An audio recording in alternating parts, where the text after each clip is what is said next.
Position.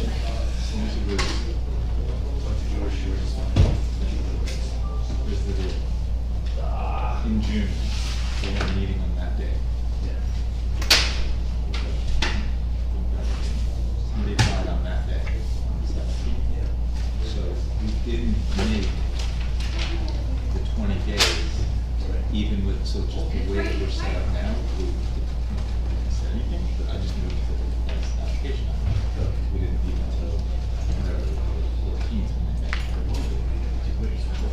Well, no, but I'm saying it's like first, it's not every 2 weeks, it's the first Thursday. They're doing the first and the third, right? First and third. So I was hoping to figure this out and straighten this out before we were changing. Because I put that application on. And I noticed those. I don't want to take it forward from us. Well, you're gonna be forefront. What's that? I think we tried to open this up so people can talk. So I think the meeting was literally architecturally. Thank you. Yeah. So I would, that's another. Then we'll keep it. So that's not.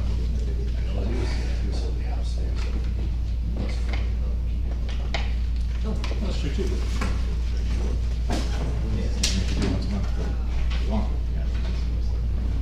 Yeah, he's fine, because he's doing 20 days plus the weekends. Yeah. But this is those 20 days, so it's a little bit of 3 years. Sure. I'm gonna do this on that back. Do you care if we sit there? No. Or let somebody sit there? I thought Randy was gonna sit on the end again, and then we're sort of all swooped around. So I don't mind sitting so close to you. I don't want to do it. I threw it up there. So, What's up, guys? Hey, Randy. I don't want to have my back. I'm gonna see. well, actually, Randy, you have the end, which isn't so bad, especially if we. Is this? Not that I need it. I got the Meadow outfit apparel. Alan Warren? No. Of course not. I want to text him, Randy. I need some guidance on this. That's okay.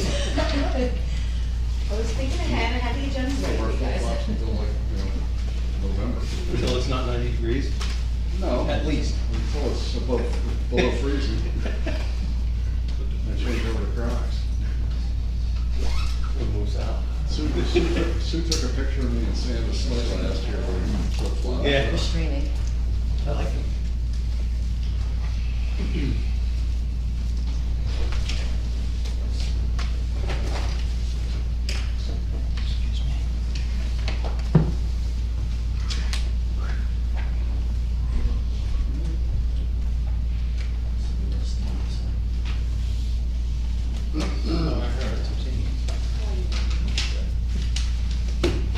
Cooling down. A little bit.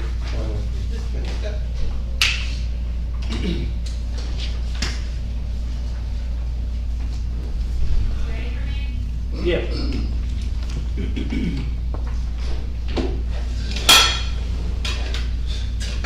Just throw that in. Wherever she ends up. That's why we can't have nice things.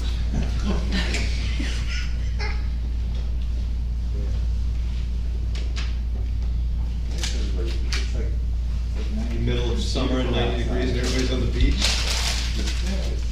You should have seen the line of cars coming in here just now.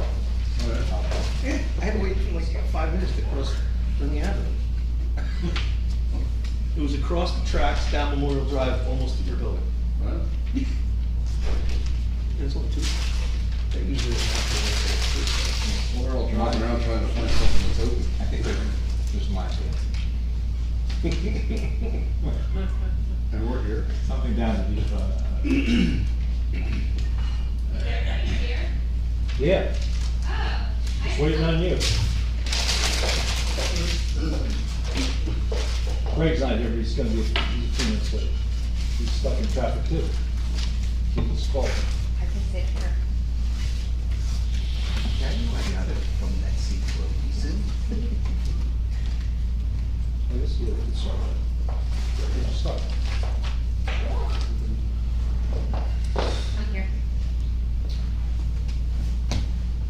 Okay, you ready? Okay, so call to order.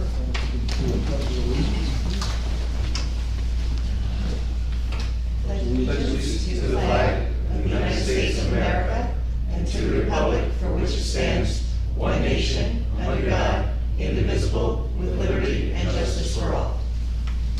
I wish to announce that the 48-hour notice as required under the Open Public Meetings Act was emailed to the Asbury Park Press, the Coast Star, and the New Coaster on December the 10th of 2020. That a copy has been placed on the bulletin board and that a copy has been filed with the Borough Clerk. Mr. Meadow. Here. Mr. Gubatose. Here. Mr. Sexton. Here. Mr. Weber. Here. Mayor Fox. Here. Okay. Welcome, everybody, to meeting 15 of 2021. We're going to encourage resident input tonight after our 45-minute workshop. We'll have a 15-minute discussion starting at 6:45. The workshop we'll cover tonight is around the council standing committee concept. We've asked some of our professionals who've worked in other municipalities to facilitate and kind of lead the discussion prior to us getting into it. That would be Greg Cannon, Sandy Rice, our CFO, Erica, our clerk, and Kim Humphreys, our new BA. We met again for the second time, I guess about a week ago, and felt like this group would be good to just start up and facilitate the discussion about the idea of standing committees, which is a very interesting concept. So you can lead, okay? So, Be quiet. as of right now, I see that you guys go with a liaison system, and I find, I don't know if Sandy would agree, that sometimes liaison system gets a little bit confusing, convoluted, because you have a department head, you have a liaison, you have a mayor, form of government, and then you have a BA. So I think that when you take a committee and you create a finance committee, and you have two council people on whatever these committees that you decide to have, you now have council involvement that might not have been there before. Yet, I would sit on each of the committees along with the two council people. So that way things would still filter through my office, but you would have the knowledge to share with the other council members and as well as the public when asked. For the committees, what I would suggest, if you decide to do this, would be to give a report monthly on those committees, and that way the public would be aware on what the council people are working on along with the BA. It kind of takes a little bit of my role out of the reporting, but at the same time it gives you a chance to speak to the public as to what you guys are doing. So you guys do give a lot of time, and I think that your input is important and that the public should hear from you. How we actually create the program and who's on it, that will come at a later time. Sandy, I think, has had experience as well in town, so if you want to give your view on it. Yeah, so what kind of precipitated this whole conversation is that the mayor kind of sat with myself and Erica. This was actually before Kim came on board, and Councilman Sexton was involved as well, and kind of said, what do you see? Like, what is your experience in how the interaction of council, department heads, the business administrator works? And I just simply gave my experience, and that was, of course, it was a borough, but a little bit bigger as far as the amount of council people, so it was a little bit easier to work this system. But what I had explained to the mayor was that there were actually committees formed of council, and those committees would meet twice a month and sit down and discuss. Each council person would actually bring their own agenda to the meeting, and everybody would trade agendas, and so that everybody was on the same page. As Kim stated, I, as borough administrator, would attend both meetings of the council and make sure that the same information that was conveyed in meeting number 1 was also conveyed in meeting number 2. In my experience, what that gave was council to be involved in not only the issues that they saw fit, but the other issues that other council members were bringing forward. And it really created a good dialogue amongst council members. What I've experienced here in Bradley Beach, I think that David experienced, I don't know if Kim's been here long enough to experience experience it, but each of you act separately. And so you have 4 different council persons plus the mayor kind of shooting issues out all the time. I'm a little shielded in my position as CFO, but I know that David, was kind of dealing with that. And the department heads feel it too, because you as liaison to that department might be communicating with them and, we'd like to see this happen or that happen, but there's no formal platform for it. So the committee platform would kind of allow you all to discuss issues amongst yourselves, and as long as we keep it to just 2 of you at a time and Kim, and perhaps the department head involved in the situation, you're not, breaking any OMA rules or anything like that. Kim would then take that information, as I said, discussed it, and say it was Al and John, right? Kim would take that information and she would sit down next with the committee, which made up of Randy and Tim, and convey your information to them. Not to say that you can't all have your conversations, outside of these meetings, but it's kind of like a semi-formal way of being able to communicate issues, getting the correct department head involved in those issues, and most importantly, having Kim be the point person on that. So that was just, my experience. Erica also kind of weighed in and had some similar experiences with the way that worked. And then, as Kim stated, maybe once a month at a council meeting where you do your committee reports. By the way, the engineering committee or the public works committee also is working on these issues, and so that's kind of the backstory of this whole meetings that the mayor had asked me to attend, and Erica, Tim. We brought Greg Cannon into the meeting last week to also get his opinion. So it's just kind of throwing it out there to all of you to see what your thoughts are on trying to come up with some kind of formal way of communicating. Could you,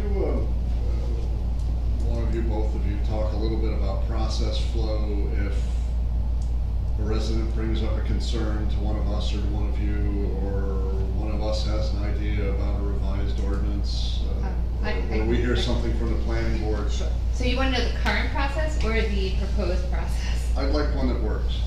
Okay, I would think the proposed. So it's difficult when you have a resident, a constituent that would come to you with an issue, because you ran for the people, right? You want to serve your public. So you want to do something about it. So now what happens when a resident comes to you and you are the liaison or not the liaison?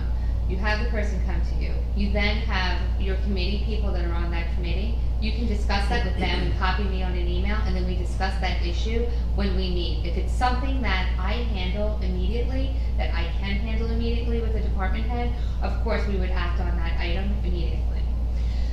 If it's something that it's like, okay, well, let's discuss this, let's see if we have to review an ordinance, if we have to review a resolution, maybe it's something that we might have to take a look at a few times. If it's a mitigation issue with rain, maybe we need a few rainstorms. We meet with the committee, which would be the 2 council people, the department head, or whoever it is that they want to sit on that committee with them or for them. We meet, we discuss, we come up with a plan.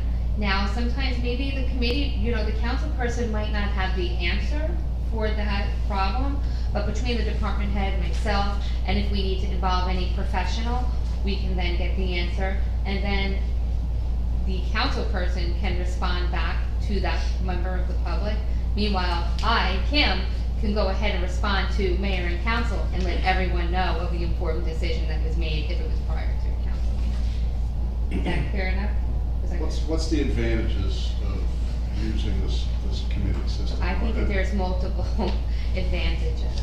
I think that it is giving you, the council people, right, the knowledge, the know-how, and you have the chance to have input.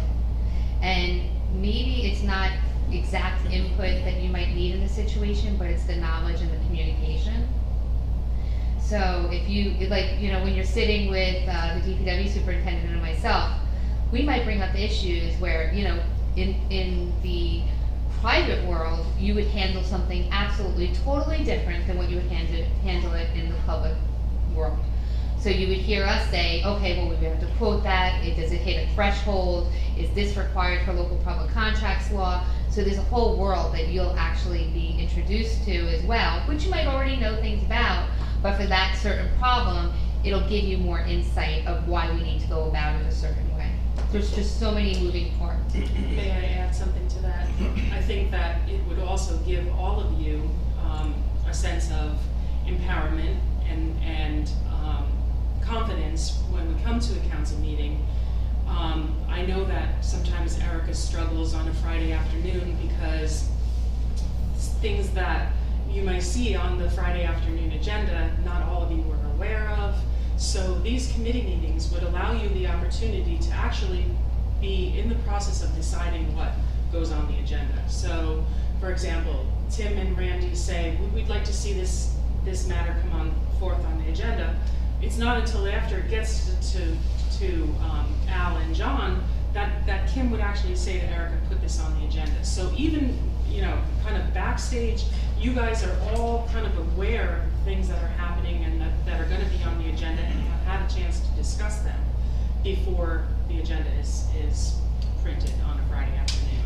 And you're creating the process as well, right? So we're molding this to the way you guys want to see it fit. We have our input for it, but you guys are going to be the ones that are going to say, okay, this will work, this won't work. We want only one council person, huh? That's for you guys to work that out now.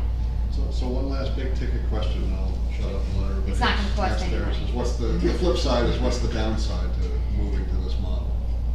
Change is hard, but I think at the same time, the liaison system just is also, I think it's harder. So I think that your con is definitely does not outweigh your pros. Like, just getting used to the system.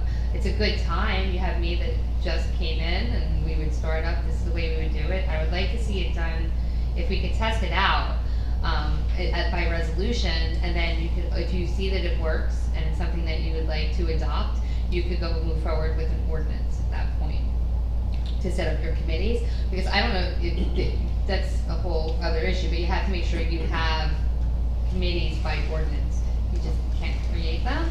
So, or you have to actually have the mayor set a committee. So although the committees would be set by ordinance, the members of those committees could change. And in my experience, every January, those committee members would change. So if you're on engineering this year, Tim, maybe Randy's on engineering next year. You can kind of float around all of those different liaisons to the committees. Yeah.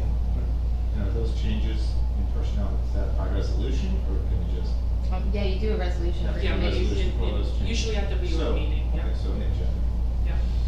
So there was a document that Greg provided, I wish he was here, I've been stalling till he comes, but it was a document that Red Bank put together, and a lot of detail in it. We skinnied it down, but it had some examples of standing committees. They had like 10, I don't know how many councilmen they have and council people they have in Red Bank, but I don't know how they do, because they had 2 council people on each. But kind of skinning it down to say, if we had to pick 5 that are pretty important in our, in being in town here. Finance is one that we always, that has to be in place. The others we were kicking around with public safety, fire, EMS, public works and infrastructure. So as one entity, code enforcement and building codes is another, and sustainability and environment. So that was just a starting point, kind of kicking it around. But we used public works and infrastructure as an example and said, that group would have 2 council people, the engineering lead, like a Jerry Frieda, would have the supervisor of public works, potentially commission that. So in this case, maybe it's a shade tree commission chair, because does that kind of move towards infrastructure versus an environmental kind of so very early stage, just kind of kicking around ideas of what committees would look like, because Red Bank had education and a bunch of other things, so it said I'm not sure we can get that would be running before we walked. So the council people would be the standard members of those Yeah. committees. The engineer, maybe not a standard member. Maybe I might be invited into a public works meeting if you're talking about a big project, but I wouldn't be necessarily a standing member of that committee. You know, the only standing members would be 2 council people on each committee and Kim. That's the standard. And then you could invite Diageo in as needed, an engineer, you know, whoever. Any other questions? Yeah, so, number one, I love the idea of creating a better process, and I think this makes a lot of sense, but just want to ask some clarifying questions. Almost all of your examples are talking to 4 of the 5 council members, but we're talking about committees that would include the mayor. So under this form of government, and because there are only 4 council people and the mayor, you couldn't have the mayor attend those meetings because then you have a quorum. Well, no, I was suggesting No, it there's can be on a one of the committee. council members. Yes, yes. Yeah, I think like finance, I would be, because currently by, Well, statutorily, you're Yeah. responsible Right, for one, exactly. right? Right. so that's what So, I so think. however many committees, if we have 5 or 8 or 10, there'd be a Two- different two 2 of us, members. but including the mayor. Right. Okay. And then, again, I want to just make sure I understand the clarity. Kim, you said you guys have been using a liaison system, you think this could be more efficient. Our liaison system goes well beyond our department heads, so right now, we're describing, you know, let's change up the liaison versus department head. But as you know, we're all liaisons to organizations outside of the borough, so that element of liaison stewardship would remain. I'm liaison to the Sylvan Lake, mayor's liaison to Fletcher Lake. We'd still maintain those liaison relationships, but 5 examples you guys gave neatly aligned with our department heads. Mr. Well- Cannon? How are you guys? Hey, Greg, so the question, it's a good question now, because I wasn't sure the answer to that either, because what I thought about, and it's a great example, Fletcher and Sylvan, I would, let's say at the environmental commission. Well, those are commissions, right, so they're A little bit. Shade Tree Commission. Yeah, but I kind of viewed like the sustainability and environment as you would have those chairs, resources were on those committees, and that was my view of the world. Could be, that may not be the case, I don't know if we've all experienced that or not, because we have a lot of commissions. You have a lot of commissions and committees. A lot of here. commissions and committees. Well, So I don't know, I wasn't sure if, so if Fletcher and Sylvan, that those chairs were on the sustainability and environment, do they need a liaison or not? I don't know. I mean, again, I'm not trying to nitpick, I know you said No, and I structure think that's comes stuff that later. we definitely work through and we discuss what It's works good, out you know, better. You're creating this model. Yeah. I'm not, yeah, I wouldn't. I was just saying, we have rec center, we Sure. have the school, I mean, we have. Yeah, so just Maybe. Yeah. so the 5 items that the mayor read off, those were just like little Yeah. first They were just- ones that we thought Yeah. of, but you're exactly right, I would definitely put recreation as one of those as well, right? Because we have department head and they do answer to me and. Each. Yes, beach would probably maybe fall under environmental as well, maybe that would be a nice place to have it. But, yeah, so if, no one would be excluded, and we can build it and mold it the way we see best fit for Bradley Beach. There's no standard model, right? Right. I mean, we can. No, do it's whatever, a yeah. legislative committee, it's your It's not like prerogative. any of this is carved into stone, right? No, these Something examples are that's- straw man. No. Yeah. The only one that wasn't was finance, because that's, you gotta do finance. But all the others were what makes the most sense. It sounds like when Tim Sexsmith asked earlier, what's the downside? It seems, I don't see much of a downside, but the upside, well, I guess perhaps for you personally, there's some downside because you're committing to a lot of meetings. Well, that was the one thing that I would ask, that we actually didn't have 2 meetings a month for the committees, because I don't think I'd ever go home unless like I could stay with you guys, I don't know. So just to simplify things, and you know, I'm just kind of oversimplifying it, you could literally call this Committee A and Committee B. And whoever's a member of Committee B, A rather, and whatever they bring. So if you're on Committee A and you're on Shade Tree and you're on Sylvan Lake, then you bring that to the committee. You don't have to have a separate committee meeting for Shade Tree and a separate meeting for Sylvan Lake. You're going to your committee meeting and you're bringing your issues, and they include Shade Tree, you know, whatever you're involved in. That's kind of how I envision it, you know, not necessarily locked into, but Committee A should cover finance, you know, whatever, you take those 5 categories and divide them, you know.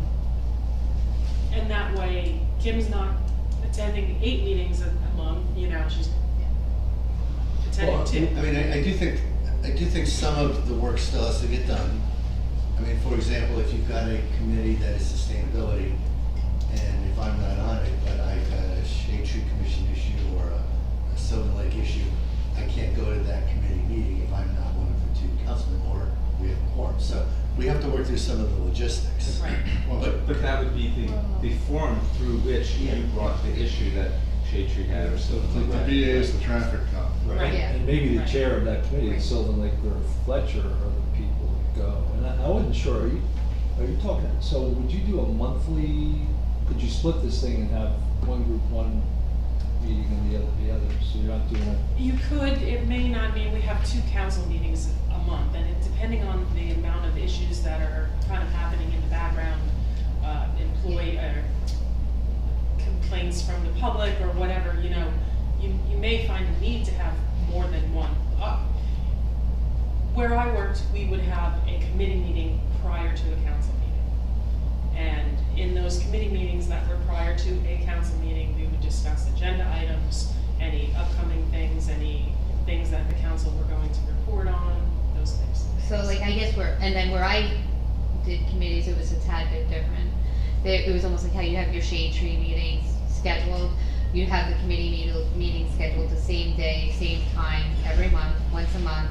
And then it was my job to relay all the information to the other councilmen. It wouldn't be a meeting A, meeting B, where like you'd have 2 other council members that you would speak to the, whatever topic it was. So what would happen is you would, Al and John, only because I'm looking at them right now, you would be on a committee with me. Let's say it was DPW. We would get all our information. Then you would one of you would send something out, or you would relay everything back to me. I would then respond to everyone on council. So everyone is on the same page. And as you're getting familiar with my emails, do not reply all, reply only to me, and then we can go ahead and hash things out that way. And then we come to an agreement, whether it's that meeting, the next meeting, whenever it is, and then whoever's on that committee would give that report. And you I don't think it will be so time consuming. But if there is an additional meeting that's needed, I would hope that it probably wouldn't be the instance, right? Unless there was like a true concern that wasn't getting resolved. I believe that from what I see so far, a lot of things are controlled nicely. And that we should be able to handle things in one meeting and then taking action, after a council meeting, because you still have to agree and do resolutions for certain things. And then there's gonna be certain items, like I said, that it would be something that I would deal with a department head. But it would be raised, to our attention and discussed at the meeting. That way in your report, there was an instance, whether it was a sign issue, whether it was a speeding issue, if there were, there was just different things that were happening, you would have that chance at the meeting to discuss it with the council. So there's 2 different ways, there's different ways that you guys could. Greg, would you be able to say how Red Bank handles it? Like, Yeah, so when What were your- so in my view, I think the advantage of the procedure of having the committees is really just involving members of the governing body in the policy, more members of the governing body in the policy development process at an earlier stage. This form of government is a difficult form of government to manage as a legislator and a council, because it's a strong mayor form of government, and but the mayor is also a legislator, which is peculiar in a small municipality. Like, for example, in Red Bank, the mayor doesn't have a vote, and he's just the CEO. He just executes the council's decisions. But this kind of government splits those roles.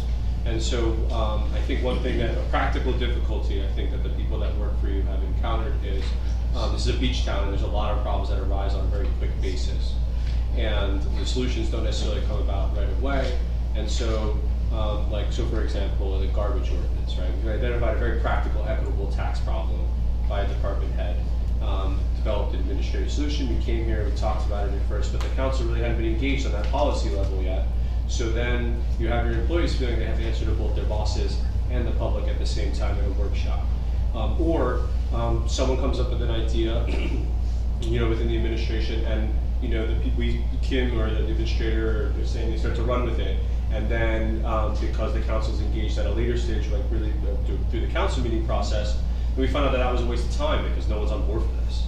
right? So for me, it's really an efficiency and engaging the council at an earlier policy process so the employees don't waste their time, or the team that's running the town is really on the same page when the policy things are presented, and not every kink's going to be worked out, but at the end of the day, there's very little on a higher basis, like major things that can be done without 3 votes, and the minor things. I think that even though it's the mayor's responsibility, it's important for everyone to be engaged so that everyone can answer the residents. So I think this is a good meet in the middle of this form of government where you engage the council at an earlier policy level, but it leaves the administrator in charge in deference to the strong mayor in the town. So I think however you end up working it with meetings or whatever, just the notion that you'll have 2 council people all the time when a major issue comes up. So in Red Bank, getting back to the original question, say someone comes to the microphone, the department head brings up a problem, the elected official, the mayor, or the council person brings up a problem, or the administrator gets an email and it's a problem someplace in the town. Whatever category of committees that falls into, the mayor will talk to the administrator about it, get a general idea of what's going to happen, and then go to the council committee for further investigation, or sometimes just informing because it's so simple, like moving a cone or something, right? But then everyone knows that most people on the council know the cone was moved. And then if there's action needed or more investigation, then it comes back to the council workshop for a full discussion for the whole governing body. And those 2 council, or there's 3 in Red Bank because there's 7 council people.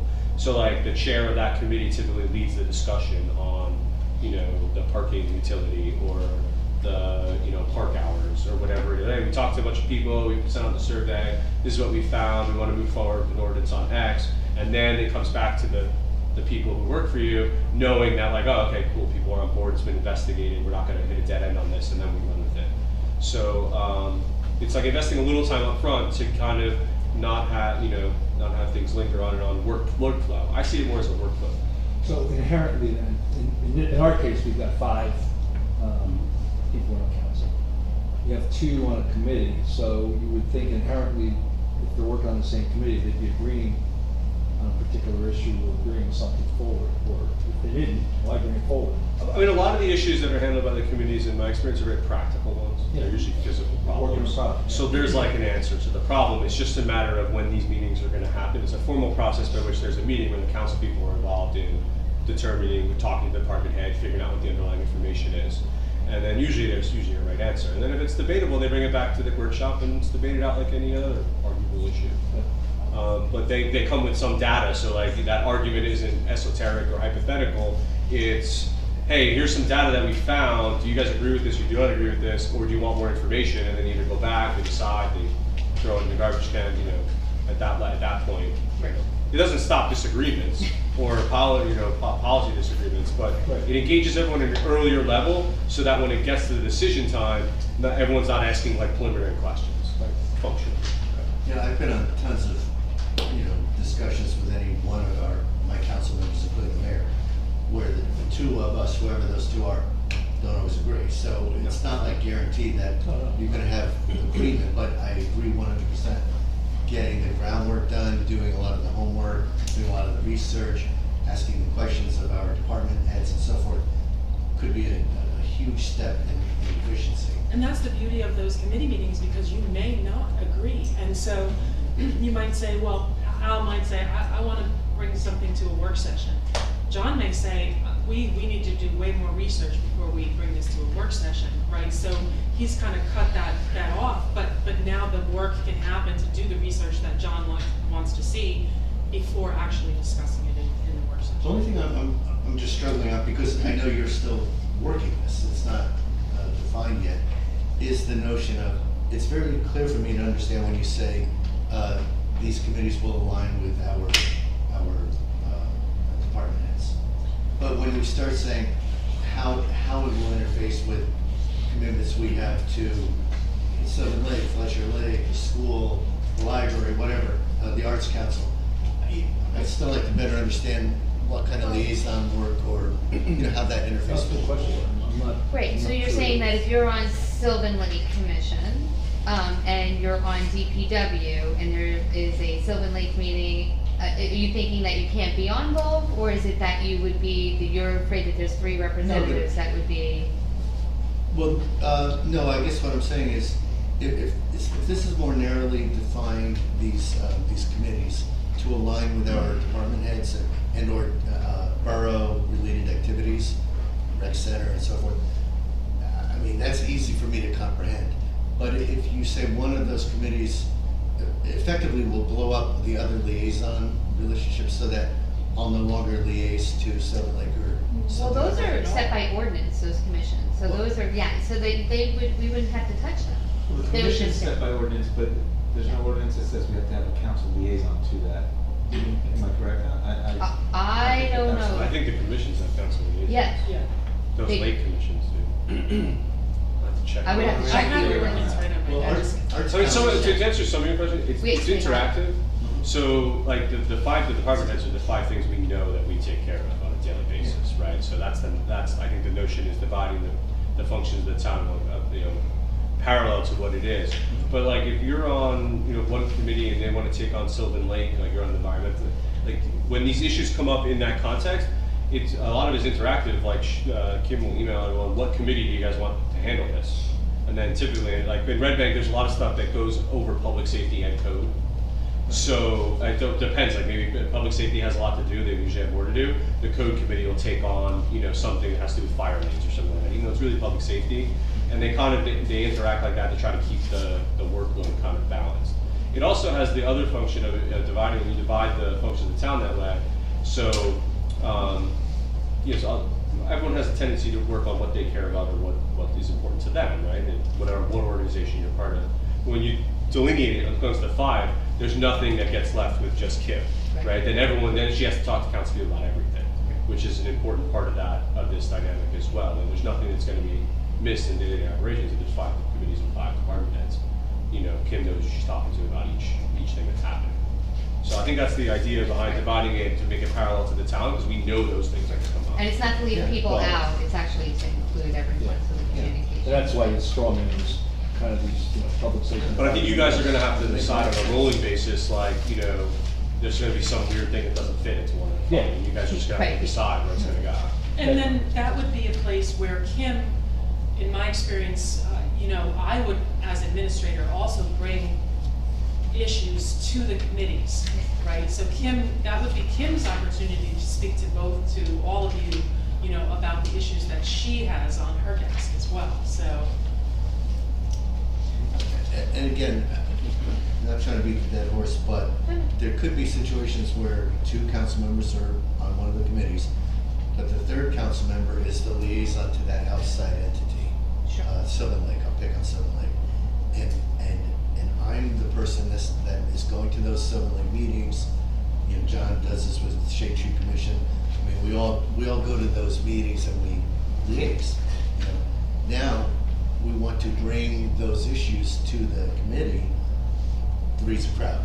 So, I mean, I would think that you would work with the BA directly, and Yeah. she would bring your issue, or Yes, well, one exactly. of us could, Right. not show up one time so that you can. that's right.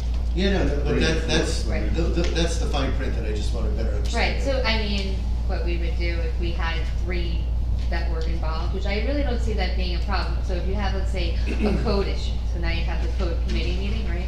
And you have the 2 members for code, and then you're the 3rd person that's on the Sylvan committee. You're not meeting with the Sylvan committee, right? Like, I would be the person that would be meeting with the Sylvan and saying, this is what we found. So there wouldn't be that exchange necessarily. And if there would have to be that exchange, we'd say, hey, listen, can you scoot a boot for a minute, You're not needed at this meeting, would you mind? Because everything's gonna still get filtered through me anyway. No one's gonna lose an opportunity by any means. Is that what you're kind of, like, is Well, I that think in general, the concern? as I listen to your input, and I appreciate it, thank you all. I'm gravitating towards committees that align with our department heads and our municipal functions. And the gray area for me is when we go beyond that, when it's the other liaison roles we play. I'm willing to listen to that. Yeah, shade tree, like Yeah. the shade tree, is one Yeah, of so them. my view of shade, so my view of this would be sustainability and environment. I would say the environmental committee and 2 lakes would kind of be a natural affinity to them. That's the way I'm thinking about it. maybe Public Works and Infrastructure, maybe shade trees should be there because of the operational aspects of it, you know, Right. things like that.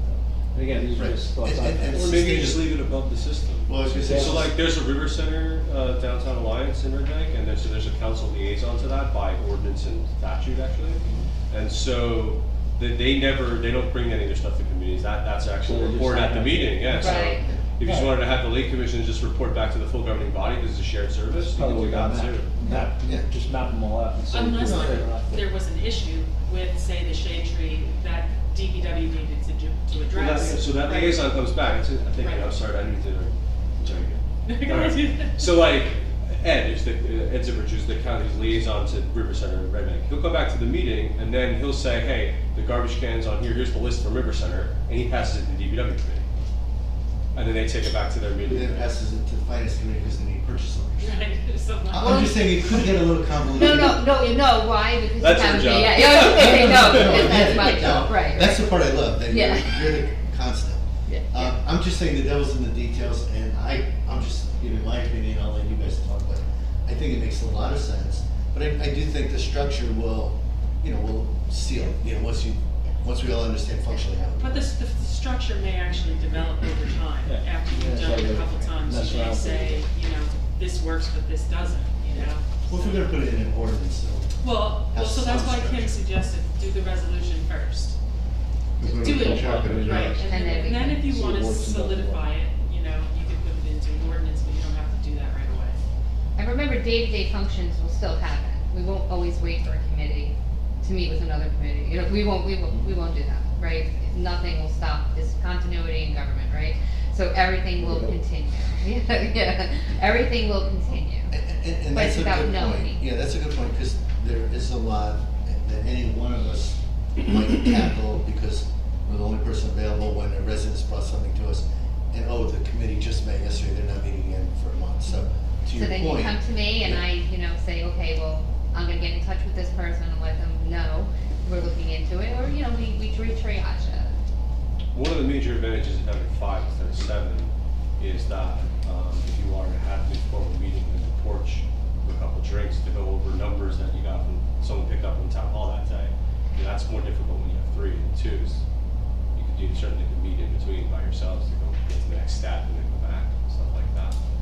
Makes it pretty easy. I like that you're introducing alcohol into Into the public policy. I didn't say drink what, I meant Coca-Cola. Lemonade. Lemonade's the official drink of Bradley Beach, they told me when I was hired, right?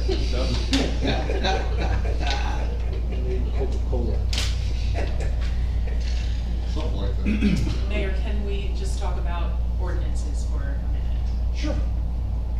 So, one of the things that I brought up to the meeting that we had Two with times the ago. mayor and Tim, the first meeting, this was prior to Kim coming on, was my frustration in the ordinance process. I believe that Greg shares my frustration in the process as it was happening here in Bradley Beach. I'm gonna use Tim's ordinance on, that made changes to the time frame for the beach lockers recently. I kind of coached Tim a little bit through that ordinance process. As we went through it, I said, now make sure you're send it all to council, send it to council. And my goal was to try to get all of you to have the opportunity to review that ordinance and, have the discussion, make changes prior to bringing the ordinance to introduction. So I think that in Bradley Beach, you have to change the way that ordinance introduction, adoption, review kind of happens. The way that I kind of explained it to the mayor and Tim was that if Tim wants to bring a change to an ordinance, he needs to bring 2 copies. One is the ordinance as it exists, and then the ordinance as he wants to see those changes. It's called redlining.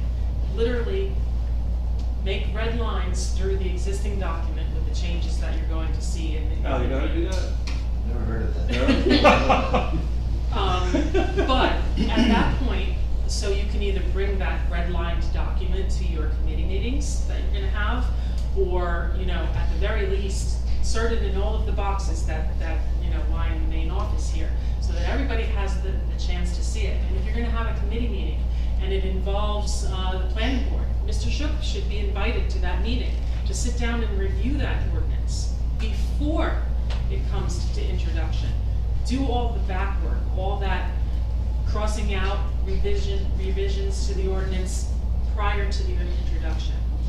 I actually did print out the statute that governs introduction and adoption of the ordinances, and we don't really follow that here in Bradley Beach. And I think that everybody should be informed about what the proper procedure for ordinance introduction and adoption is.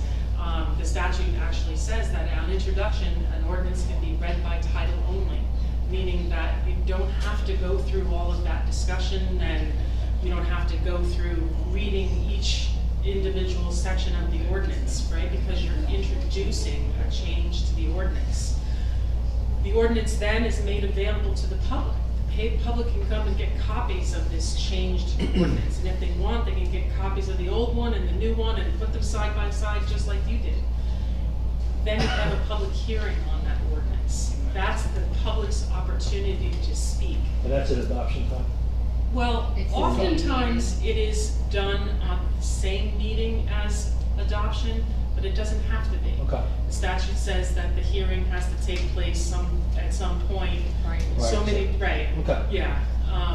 So you have your public hearing, and then at some time later, could be later that night or another meeting, you would put the ordinance on for adoption. Did I miss anything? No, that's the recitation. And then remember that you don't even have to put things in the mailbox.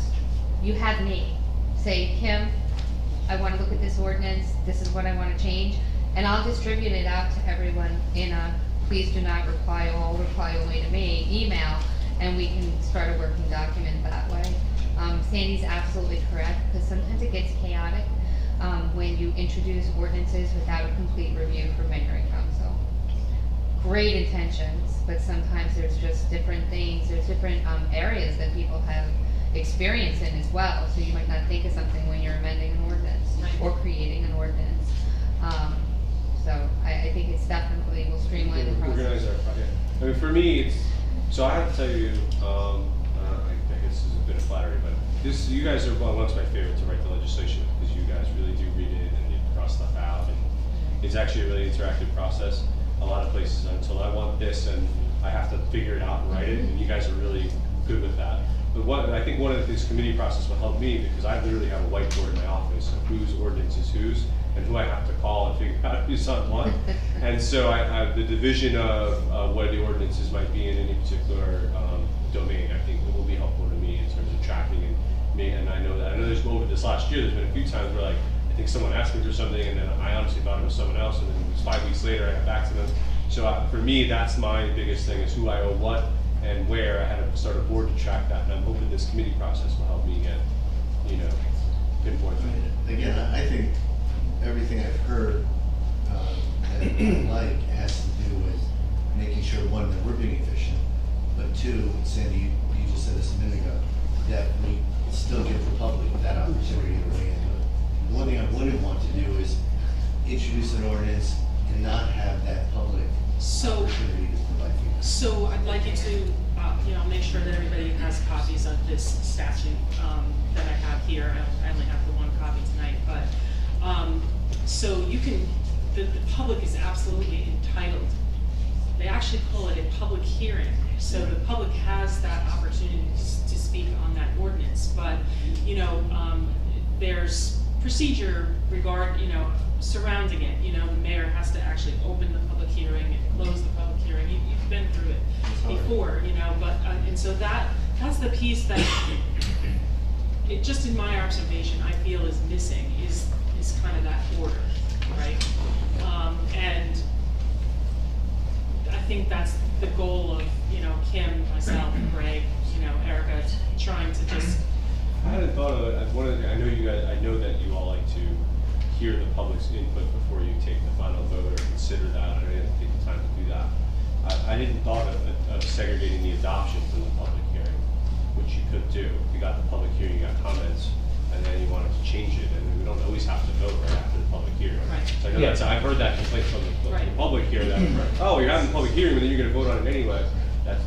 We don't have to necessarily do that. Well, what happens in our current process that is not as efficient as it should be, is the good news, I think, from the public standpoint, is at introduction, we have a lot of public comments, so we learn a little, we, the council, learn a little bit, and we can weave that into some edits before, as long as they're not material, before the final adoption. But if we were to bypass that public hearing portion, the problem is a lot of times the council, and I'm not just talking about the current council, but I've been coming to council meetings for many years as a resident. Council members often come for the adoption, and they're pretty well scripted. They've got their comments, they know what they're gonna do, and they don't have the flexibility sometimes to incorporate feedback they get from the public kind of on the spot. So I like And you can always table it, but you also could always recess. I think what Sandy's getting at is, and I'm sure that she pays the legal notices. So we've done a number of like double introductions, or triple, I think one triple introduction. So the segregating the public hearing, the adoption isn't necessarily, you could do the workshop, intro, then you have a public hearing, and we could really, we could segregate it out so that we're not double advertising. So. That's the real efficiency what we're I've looking at. We noticed do a lot of is- double introductions, which is inefficient. Well, and that is just, inherently wrong, right? Because you're literally, it's in the word, you're introducing this ordinance. And I've heard the public say, please don't introduce this, and you table it. You're introducing a change to the legislature in the town. You're not, it's not gonna go into law at that point. You're introducing these changes. Right. So if you've sat in your committee meetings, you've hashed this ordinance out, you're all comfortable kind of behind the scenes, go forward with the introduction. Allow the public then to have their public hearing, Right. which they are allowed to by law. And then if you feel like that process is too rushed to have that ordinance adopted right after that public hearing, put it off for the next meeting. The ordinance then will not take place for 20 days after that period of time. So even after the ordinance is adopted, the public has an opportunity to kind of come forward and say, this was wrong, you shouldn't have done this. You have 20 days after that ordinance adoption to get rid of it. So correct me if I'm wrong, but the ordinances for introduction or adoption that make it onto the agenda are a result of this meeting that we're having right now, right? Right. So when we're here talking about a draft revision to an ordinance, we're talking about it before we even get to the meeting where we're going to have the introduction, right? Because this is where the agenda is being built, right? In your committee meeting. Is that what Well, you no mean? workshop. I mean, so the committee meeting's into this workshop meeting, this working meeting right here. This here, I mean, right? This is I your could be- base, this is where you should be discussing what you want to introduce at this point with the way it's set up. I mean, that's my understanding of it, so I could be having a gross conceptual error on things, but that gets everything out into the public view, when we're talking about it and thinking about it and crafting it before But we you still ever have to have, introduce it. right, and then, but you still have to have a public hearing before adoption. Right. That's just the process of it. Whether it's a separate meeting, one prior to adoption, the same meeting or something. So we're 50 minutes. Well, we're over time, so I'm not sure. I'll make a quick comment. We've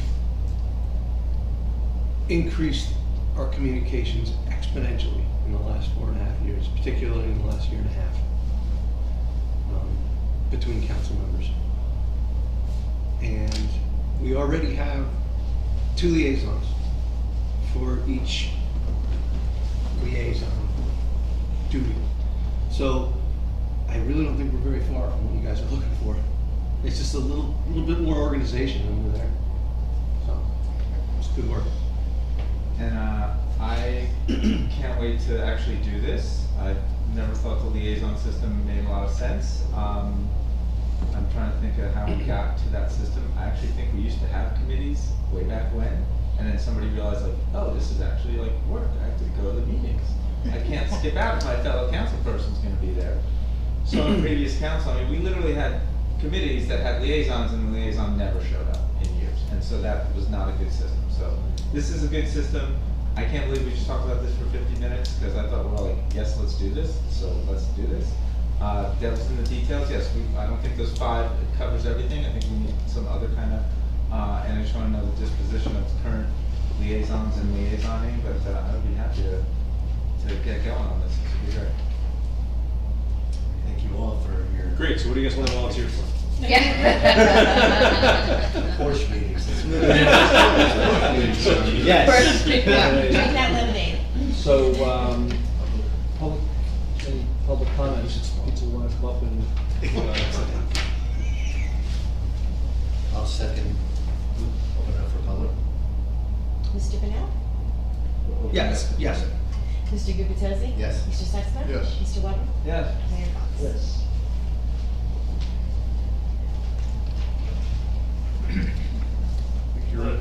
Thomas Cohen, 612 Third Avenue.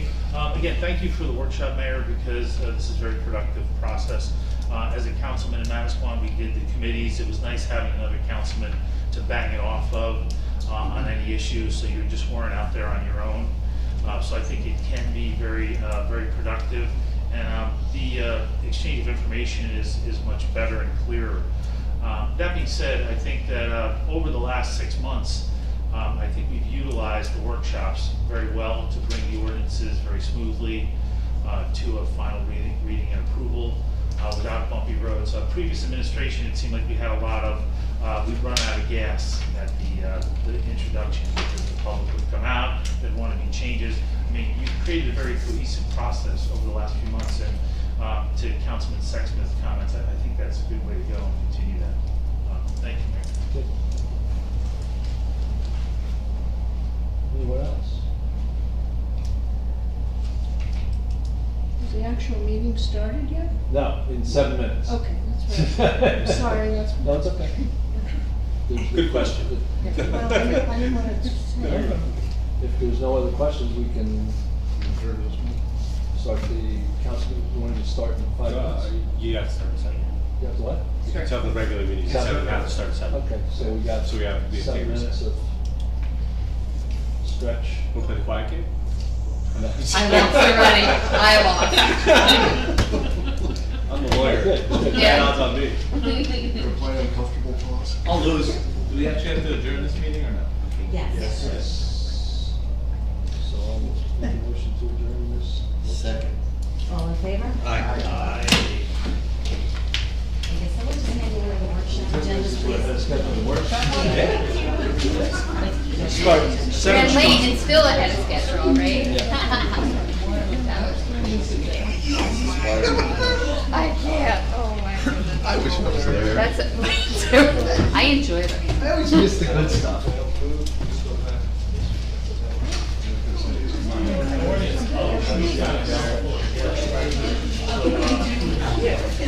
That was the lady.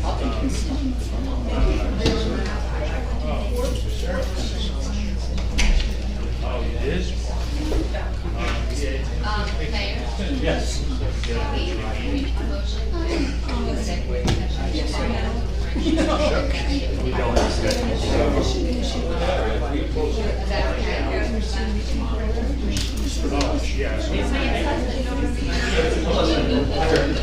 We're already there. Can we? Yeah? Yes, right. Well, we make a motion, second you have to open the meeting, then make a motion to pause the meeting to go into an executive session, and then you have to, that's where you have to go. Am I correct?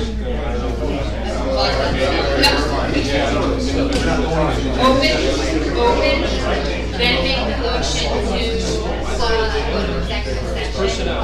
Vote on it, and then we'll go back to the regular meeting. I know, they're all going on. It's their item. Too much money. Same topic every day. No, I got just pass it on, it's in process, so. Hold on a minute. Nothing big. No, you don't have to. Yeah, you're welcome. I just wasn't sure. Oh, shoot, I gave you three. Yeah, that's what I'm saying. I just wanted to make sure. I'm sorry, no, I'll give you those. That was like, yeah. I would give, a 15-minute, time limit on it. Right. And change all the. Yeah. I got it. I thought it was those drinks that we're talking about.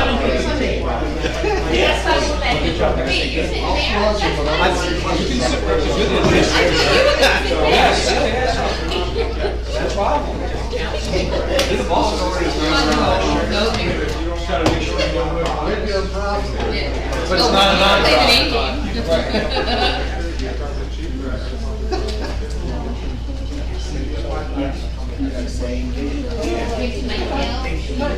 Remind me though. And celery. Don't let me, just grab me by the arm. Can I borrow your cups? We'll I can speak to the chair so he doesn't go running.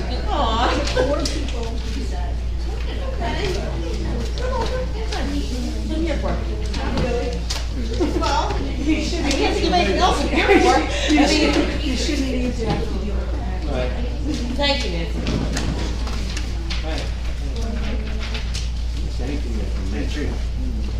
Question? Oh my God, my head.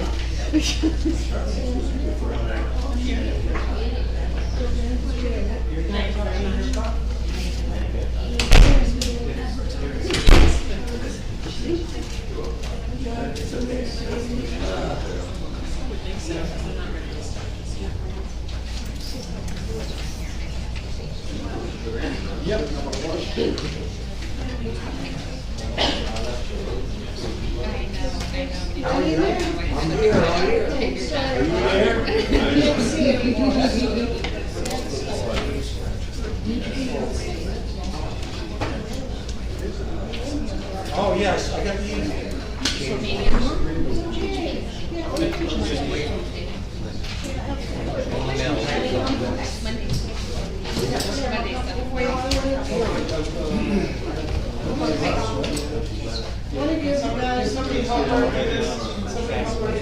Want me to do it for you? Eric, did you just grab the? Just to get it to us. Yep. Walk around.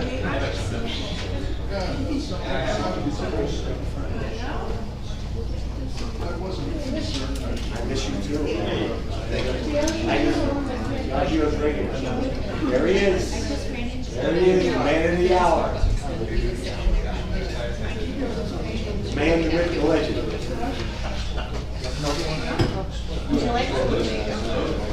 Anybody else? Somebody want? Councilman that didn't get the. They all got them. Okay, here. Okay. Well, he wants to be out here, I'll see you yet. He's in the back. Oh, Thanks, he Bianca. never won that, come on, who wants it? No, you don't even back, it's all right. Come on, back to the, you built one. You're in it, you're welcome. You're welcome. I'll take one. You're in it. I'll take one.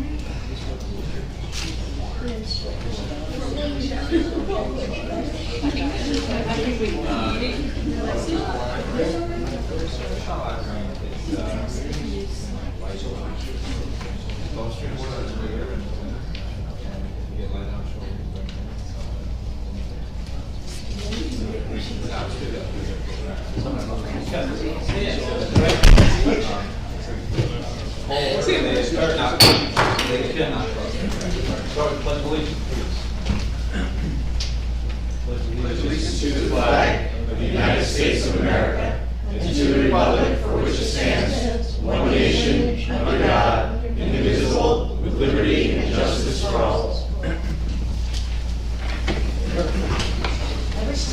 that the 48-hour notice as required under the Open Public Meetings Act was emailed to the Asbury Park Press, the Co-Star, and the new Coaster on December the 10th of 2020. That a copy has been placed on the bulletin board in the Borough office, and that a copy has been filed with the Borough Clerk. Mr. Bennell? Here. Mr. Gubatose? Here. Mr. Sexton? Here. Mr. Weber? Here. Mayor Fox? Here.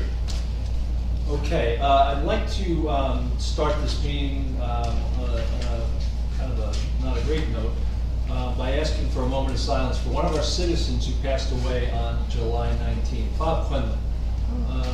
Bob served on our zoning board until he fell ill a few months ago. He was an active resident, loved Bradley Beach.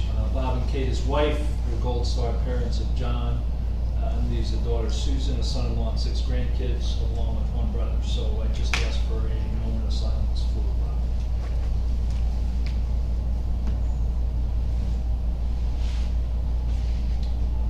Okay, we have 1 ordinance for introduction tonight, some refinements to our shade tree ordinance. We have 4 ordinances for adoption tonight. An ordinance amending the sign ordinance, an ordinance amending our parking ordinance on 2nd and 3rd Avenues, an ordinance authorizing the establishment of a government energy aggregation program, and an ordinance extending the use of our beach lockers, which we just heard a little bit about. The 3rd item on the agenda, or I'm sorry, the 5th item is there's no presentations, receipt of bids for petitions tonight. So we move towards the approval of minutes. I'd like to make a motion to approve the minutes of 13 July. Do I have a second? Second. Mr. Bennell? Yes. Mr. Gubatose? Yes. Mr. Sexton? Yes. Mr. Weber? Yes. Mayor Fox? Yes. That's for the workshop minutes, by the way, Larry. Correct. Okay. Also like to make a motion to approve minutes of 13 July executive meeting minutes. Do I have a second? Second. Mr. Bennell? Yes. Mr. Gubatose? Yes. Mr. Sexton? Yes. Mr. Weber? Yes. Mayor Fox? Yes. We gotta do it You did. You just did. right. We did the workshop and we did the executive, we gotta do the right one. I'm sorry. Also make a motion for the regular council meeting minutes of 13 July. Second. Mr. Bennell? Yes. Mr. Gubatose? Yes. Mr. Sexton? Yes. Mr. Weber? Yes. Mayor Fox? Yes. I failed to mention that I want to make a motion to, for an executive session for this meeting. Do I have a second to that? Second. Mr. Bennell? Yes. Mr. Gubatose? Yeah, are we, I'm sorry, Mr. Mayor, to be clear, when are we having, you're just saying put it on the agenda? A Or motion move it for on the recess agenda. to go into executive session. Right now. Okay. Oh, okay. Oh, I didn't realize that. Okay. So there was an executive session published, it's on the agenda. I believe Ms. Rice needs to speak to all of you, and rather than have her sit here for a couple hours, Okay, she so requested that. brief. It's brief, and she can talk to you about it, right? Okay.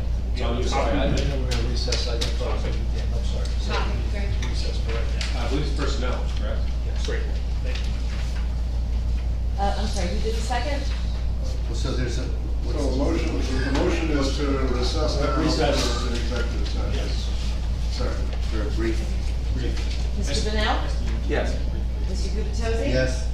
Mr. Sexton? Yes. Mr. Weber? Yes. Mayor Fox? Yes. Okay, so we'll do that. Hopefully be very So for the public's benefit, the estimated time of the executive session will be approximately 15 minutes of a recess. And then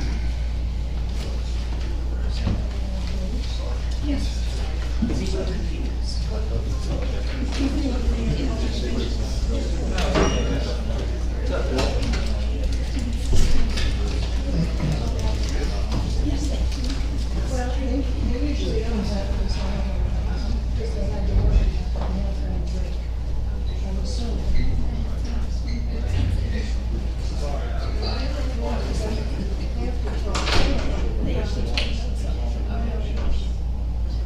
CSO wants to go home. Oh, I see.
You have the walk. You have the walk. I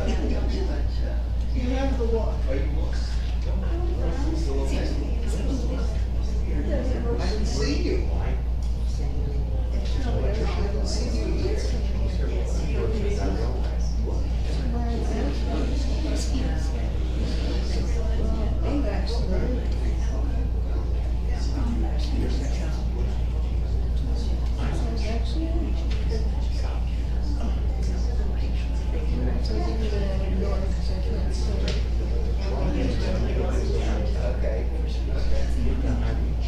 She is?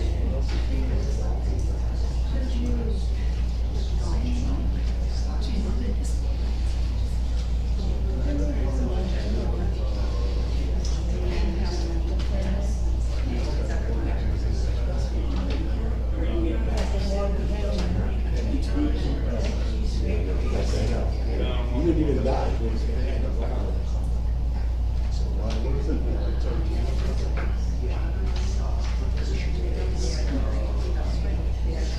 Is this, teacher, what's your name?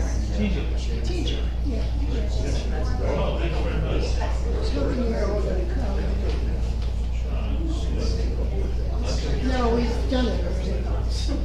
You did? Yes. Oh, we were on vacation in Newport. Oh, that's why you're so tan. Yeah, I don't Thank you. care. And that cliff walk was a good workout. Yeah. Newport is wonderful. It's amazing. Yeah.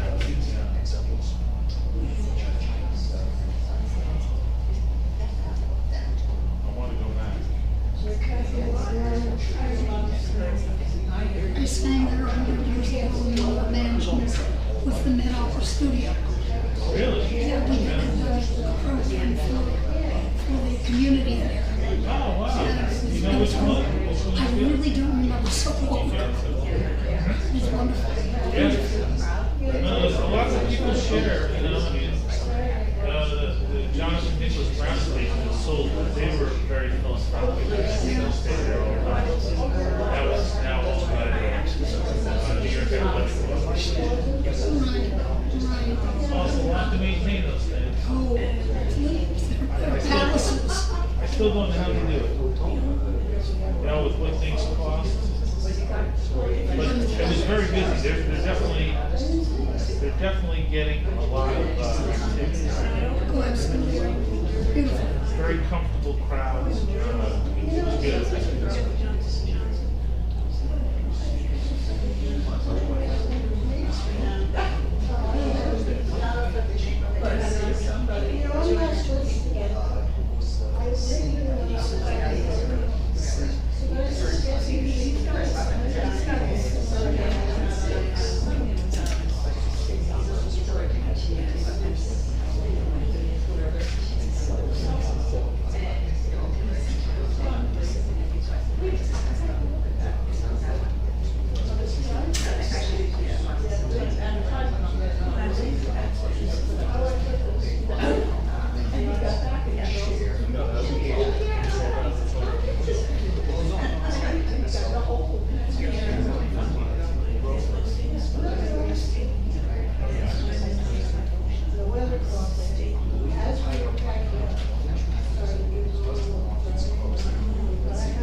When it rains, it pours.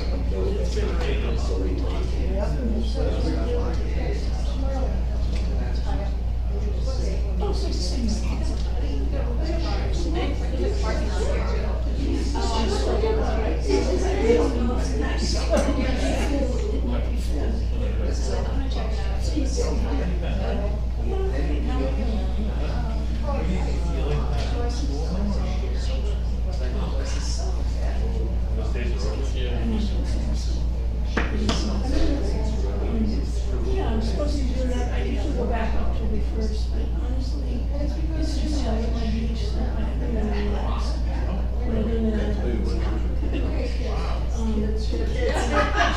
Depends on what you work on, technology. This is gonna come up. Right. Right. I mean, knowing everybody, I can't see. Let me see, this makes sense. Consider that. Yeah, they consider that.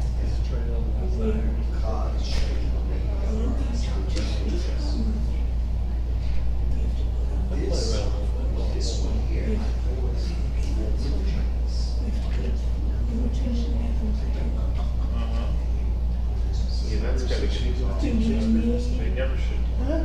We're associated with the Shakespeare. I'm Julie Randall. Well, they got pandemic money, you know, so with free money, it's not free. Yeah, I'm the state, I'm the chair of the Valley Joints Council. Okay. And I do the, yeah, it's just. Yeah, good for you. How did it go? Whoever you are, I wish you would come. I wish I could come too, I love Shakespeare. Oh my God, we did a festival with sonnets, Jackie played the harpsichord.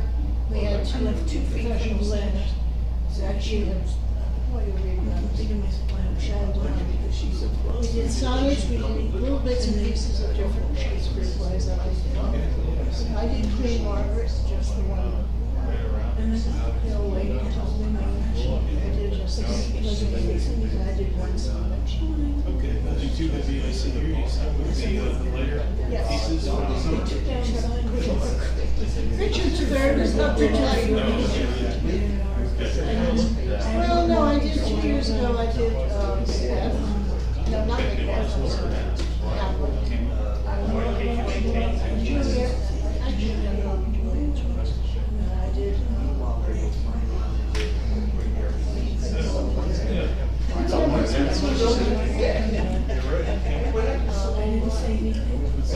This is cool.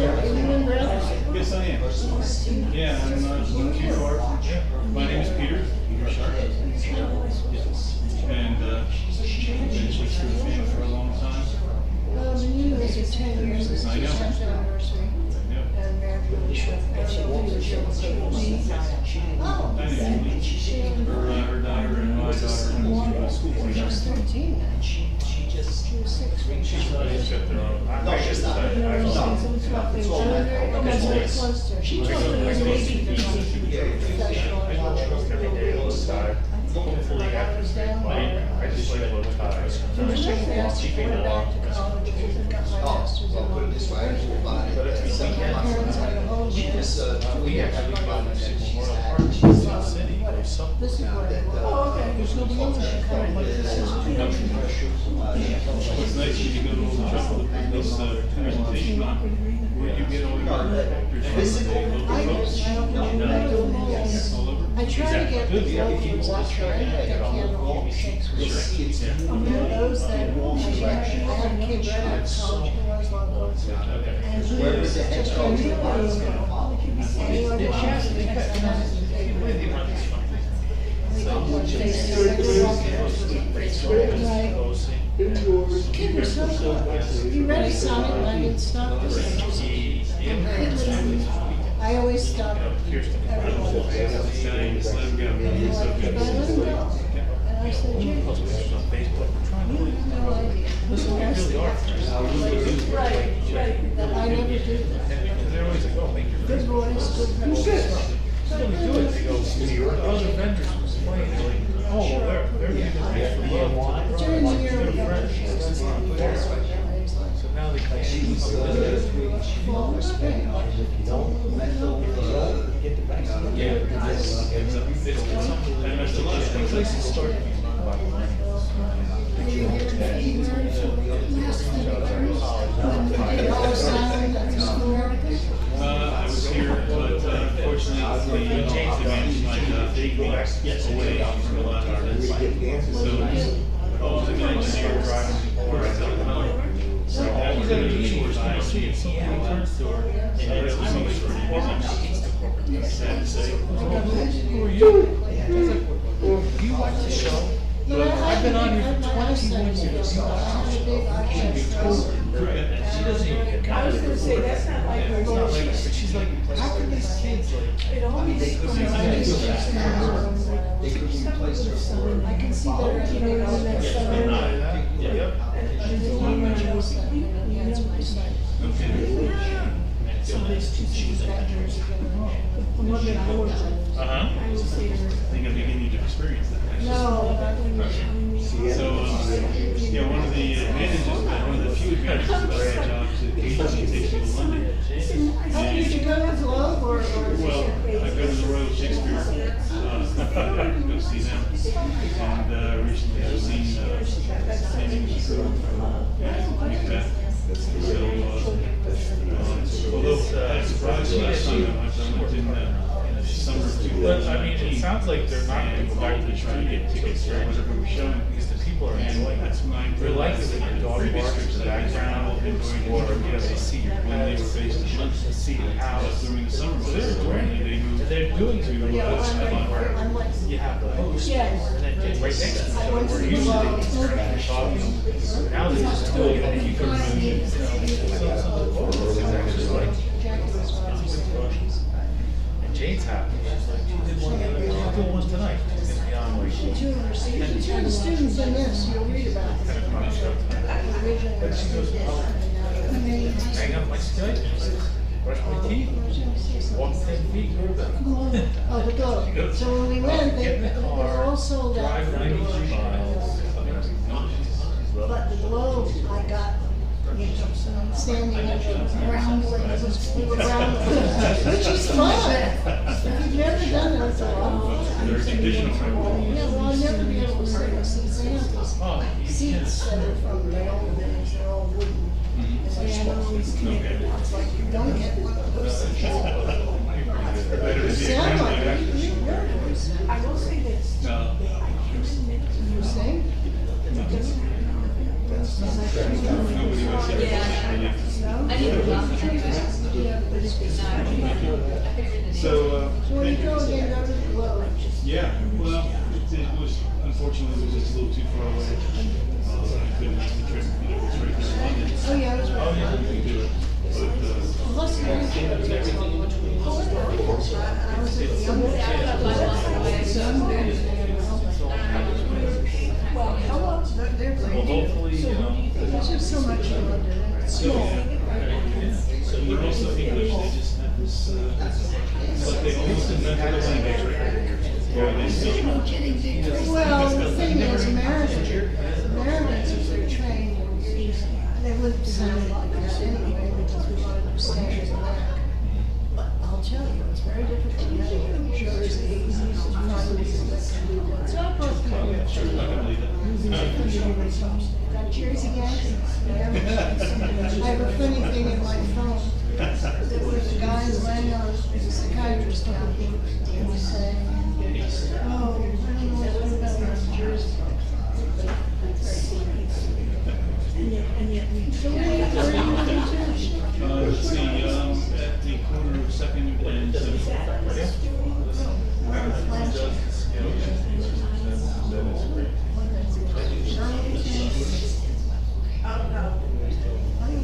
I know, you're right. I just saw those $1,900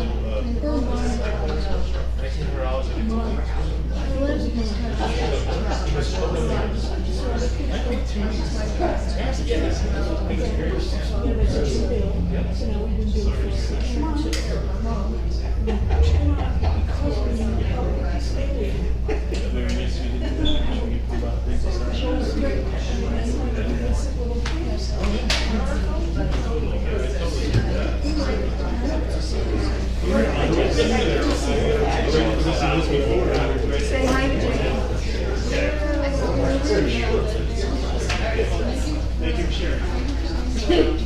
I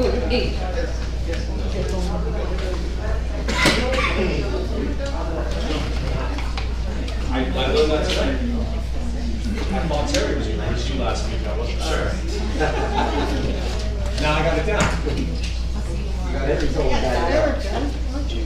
That's all I'm gonna remember. I can see Erica because of her hair. Yeah, my hair's kinda hard to miss.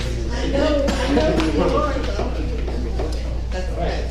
Start back up. Thanks everybody for patience with us. We will go to the approved minutes, so number 7 on the agenda is administrative report. We have someone to give an administrative report. Good evening, everyone. I don't know if everyone knows who I am. My name is Kim Humphrey. I just started 2 weeks ago, so my report isn't going to be in too much detail. I'm still getting to know all the different department heads, the departments, the professionals, and have had a great time while doing so. I have met with the DPW superintendent, and we took a look at different borough properties. We're looking into different maintenance, different issues, different problems that have been brought up by the public, and just things in general that the DPW superintendent would like to address over the next few months. And we're coming up with some projects that we could do through the winter time and the colder weather when they're done at the beach. I also had a meeting with the police chief, actually multiple meetings with the police chief. We have a great form of communication as with the other department heads about addressing the public needs and issues. So I would just ask that if you have any issues, contact my office either by phone or by my email, and I'd be happy to look into these items. Certain items I won't respond back right away because there's a process that the police chief has to take with his department, and then he will get back to me with the findings. So it might not always be immediate, but please know that we will look into all issues that arise. The mayor and I had a meeting with the Board of Ed business administrator and the superintendent. We took a tour of the elementary school. It was a great old building. I don't know if anybody's been in there. They're redoing the floors, they painted. It looks great. They went over the different protocol that they've come in, dealing with COVID and, how the kids eat lunch. They have the most beautiful auditorium. If anyone has ever seen that auditorium, it's breathtaking, actually. So that was a beautiful sight to see. I did meet with the borough engineer and the DPW superintendent. We went over the present capital projects that are in place, and we also reviewed the future projects that we're looking to move forward with. And I said, let's roll that ball, let's get moving. There is a sanitary project, phase 2, that I would like to see happen. They said it would be about a year before we would see any true movement with it. They're doing some studies right now. So I would, hope that the council will be happy to move forward with that when everything is ready. I also met with the borough risk manager who deals with the liability, workers' comp insurance for the borough. We're reviewing the different policies, the health insurance benefits, and all the different mechanisms that are out there that we can review, make sure we have the right spending happening, and do an analysis on all the different insurances. I did attend the Shakespeare at the Beach on Friday evening, and it was a wonderful event. I want to thank you for putting that on to the Arts Council. It was really wonderful to be part of such a town that has the opportunity to have these events, and the public and the mayor and council willing to endorse these events. Like I said, if anyone has any questions for me during public, I would be happy to address those questions then. Thank you. Okay, thanks, Kim. Thank you very much. And I talk a lot, so. Okay, number 8 on the agenda is public comments or questions on the 7/27/21 agenda. Agenda items only is a 5-minute limit, single instance, and note as we talked about for those who weren't in the workshop today, that we're trying to limit any ordinance introduction or adoption comments to that section of the agenda. So any questions or comments on communications, consent agenda, or resolutions are welcome. So with that, we'll open it up for questions on the agenda. Could you go to it? And state your name and address, please. Sorry, to use the Zoom. Hi, my name is Peter Sharp, 301 Second Avenue. I was hoping to ask maybe about 4 questions on the energy aggregation ordinance, just to get a better understanding of that. I'm not skilled at reading the... So on the energy aggregation, when we get to the adoption part, Peter, that's when you would raise your hand. Oh, Okay. okay. Is it all on that? Yes. Okay, yeah, so then you do it then. Okay, I'm sorry, which part are we on? I thought we were... No, we're just on the agenda, so we're actually gonna go into ordinances next. Okay, sorry. All right, everyone.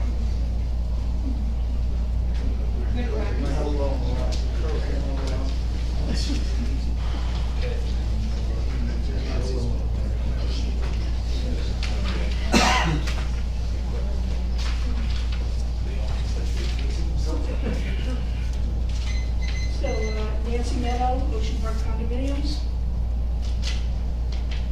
I see that there's something about yoga on McCabe Avenue Beach, which I would like to request be moved elsewhere.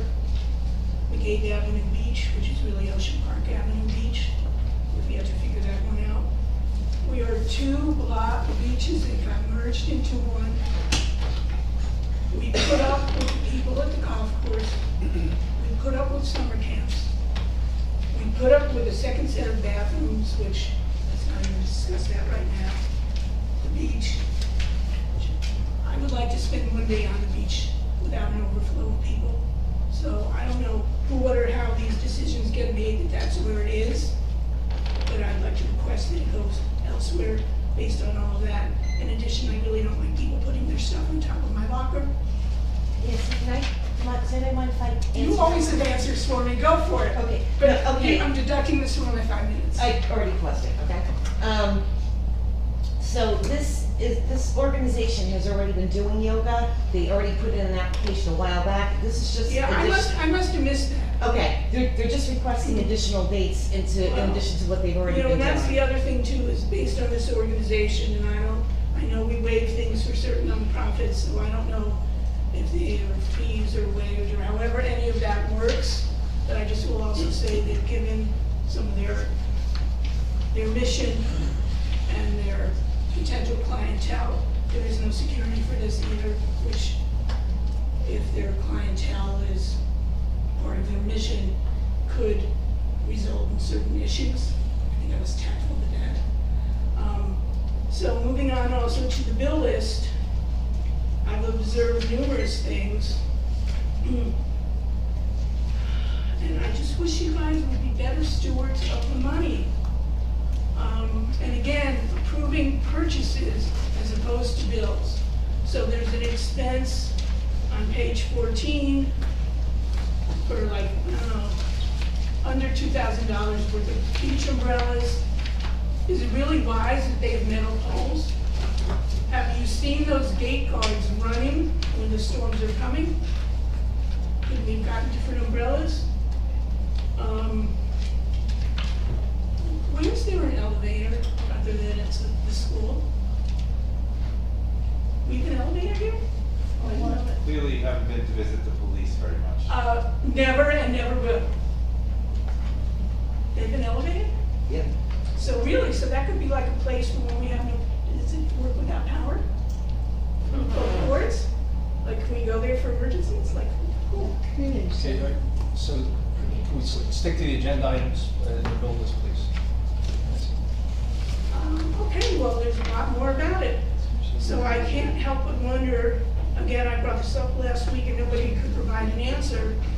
There's 2 bills on the list to pay checks. And it's now been 6 months, and that was the 6-month worth of billing, because it was covering June. We brought them in to help with a problem we were having with monitoring employees and their hours and their times and their comps. And I'm just trying to ascertain if 100% of the employees are being utilizing the system in that way. So that concern that you have, you're asking a question that's really not public information. So if you want to talk to... Excuse me, I believe expenses are public information. I'm not singling out a person, I'm trying to find out if we are getting the money's worth that we requested. As I said, It's not public information. If you want to have an offline conversation with the business administrator, you're welcome to do that. Well, in all due reference, she's just coming in now. That's not fair to her. In addition, Well, no, she she's- came into having no voicemail.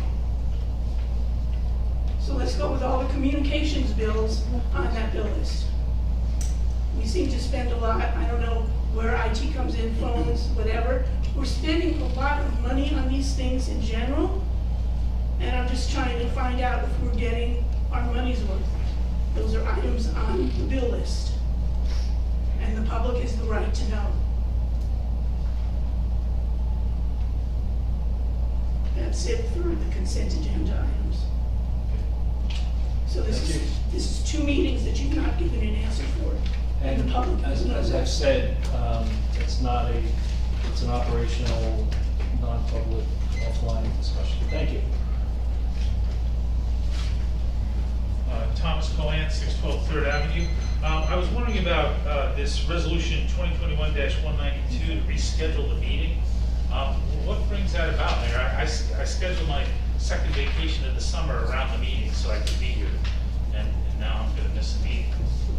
Why is it being changed? We're rescheduling the meeting because of a conflict. Oh, okay. What's the conflict? My conflict. Oh, okay, that's your conflict, so your conflict overtakes mine, I get that. And on this other one, 2021-194, can we get more specifics? This resolution reads like, strategically located, specifically located, where the Public Works Director says. I mean, I've never seen, that's not really specific as to where these signs go. So I think the public needs to really understand where the signs are going, because that is not specifically located. If Mr. Gaffone is choosing the location, you really should have the location in the resolution, so the public knows where the signs are. In terms of Riley Park, we had to look at that sign. DJ, I'm Yes. sorry, can you please read the resolution title to me for 194? 194, approving the placement and installation of 2 Bradley Beach Business Community Alliance signs on public property within the borough's Riley Park. Okay, you have the wrong agenda. You could just grab the I got this off the internet. No, it's been revised since this afternoon. With the location. I apologize. What are the locations then? Right here. Thank you.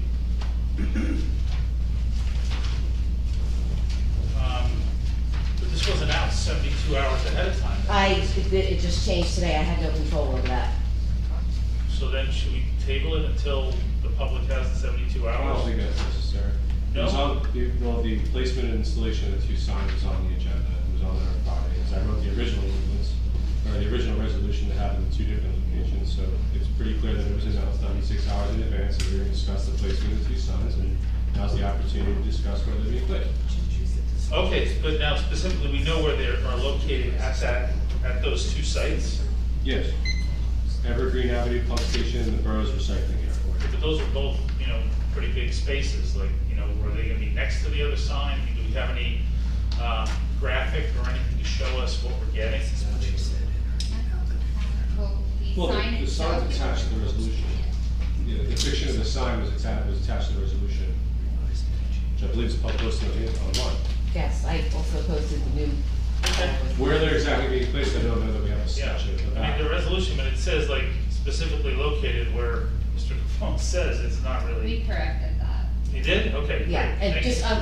I'm sorry, resolution That's why I was, 192. because I didn't know where they were going.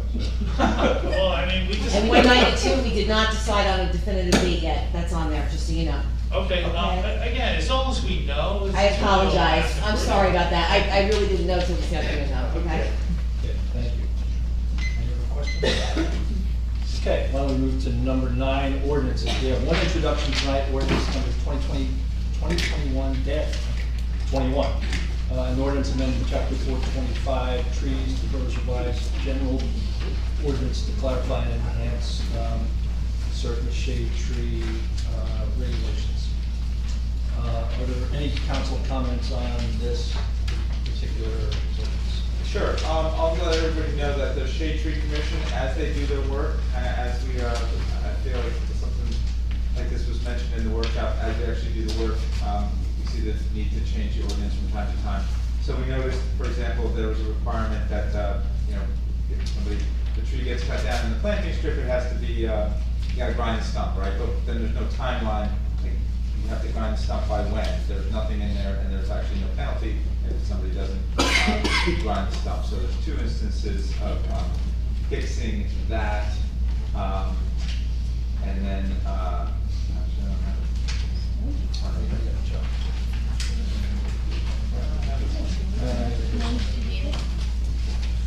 So it's essentially just request that the Shade Tree Commission has asked for, just making it so some of the things that we require actually have timelines and have penalties if people don't do it. And for whatever reason, I can't think of the stump grinding. I don't actually have this in my packet, sorry, so. What's that? Alan, can you remember what the other? Here, can you pass this to John, please? Oh, yeah, I have it.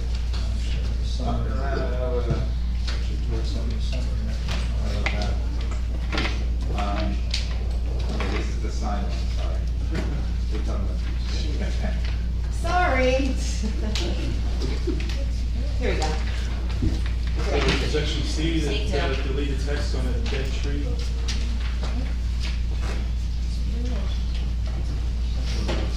Oh, right. Okay, so, this is making it clear that, you know, there's exceptions to the rule as far as, you know, people applying to the Shade Tree Commission, ahead of time before you want to do something to the tree. So it just makes it clear that if there's any, this one is that, you know, if the tree, if there's an emergency, if the tree fell by accident, you can deal with the tree and you can apply later. We've actually had a bunch of instances where that's happened, where people who say, no problem, just apply to the Shade Tree Commission afterwards, that's not a problem. And what we're getting rid of is instances where the homeowner would be able to say, well, it was a dead tree. Because there's been a few cases of that, they say, well, I just cut it down because it was dead, and we have no idea if it was actually dead or not.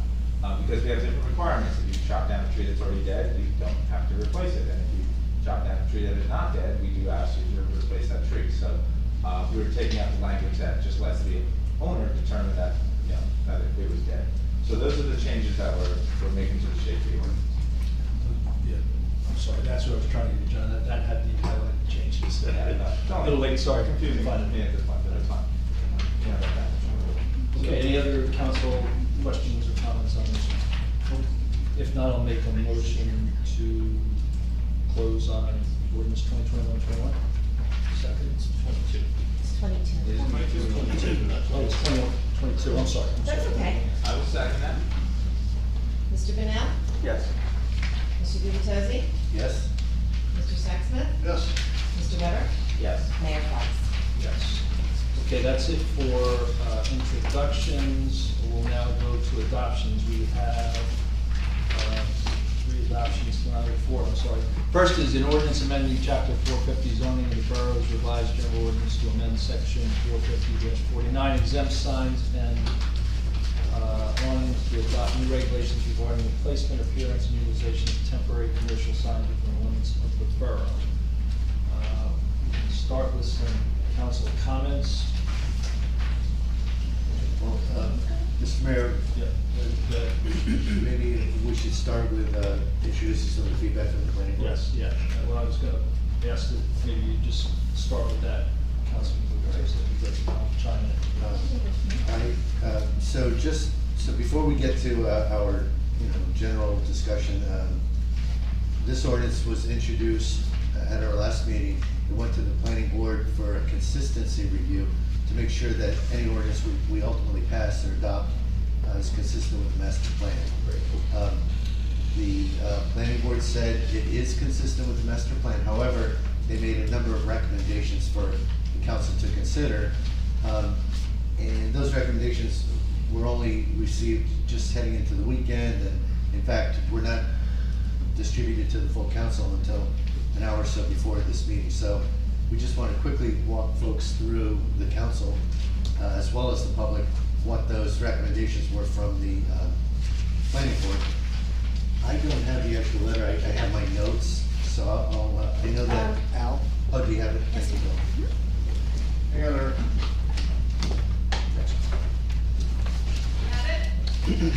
Yes, we got it. Okay. So, the first recommendation was for section B, let's see, yes, section 1, item B, and it says, the reference is to the aggregate total of all said signs per property shall not exceed 20 square feet. And what is recommended is that the 20 square feet aggregate calculation may be excessive, maybe too much, based on typical size of a political sign, which is 14 inches by 22 inches. Quantity of signs rather than a size or in conjunction with a size should be considered for an amendment. Lawn signs, a long size with 4 by 5 sign, just reading this, 20 square feet limitation should be considered. Additionally, each sign has 2 sides. Council should consider whether both sides count toward the aggregate or is it per sign. Clarification required. So, just to summarize, because I was there at the planning board meeting, we're suggesting you're limited to an aggregation of all your signs cannot exceed 4 foot by 5 foot on average, 20 average square feet. And the two basic issues is, one, are we counting both sides of a two-sided sign? We did not clarify that. And two, the question is, if you divvy that 20 square feet up, let's call it 20 1-by-1 signs, do we, the council, want to consider adding a limitation on the total number of signs? Because in theory, if you had 1-by-1 signs, you could have 20 of them in someone's yard. So do we want to have a quantity limit, and do we want to count both sides of a two-sided sign, or is that sign just basically counted one side? I think council's on your side. I think, no, I don't think, I know, you can only look at one side at a time. Right? So like, if you're driving down the street, instead of putting them facing straight out, let's just say you put them, so when you're on like one side, you come down the street from this way, you see this side, well guess what, when you get past them, and you look back, you can only see the other side. So you can only see one side at a time. So I don't think one side. And then the thinking on what went into the ordinance, just so you know, is, well, let's just say average sign is 2 feet by 2 feet, 4 square feet. 4 people run for council maybe, right? Because we're talking about political signs here, okay? So maybe you could have one from everybody that's running for council, and then one other person. So the 20 square feet. So is the issue of 20 square feet as well, or? So the issue was, you could have one large 20 square foot sign, or you could have 20 handmade pieces of paper that are 1 foot by 1 foot.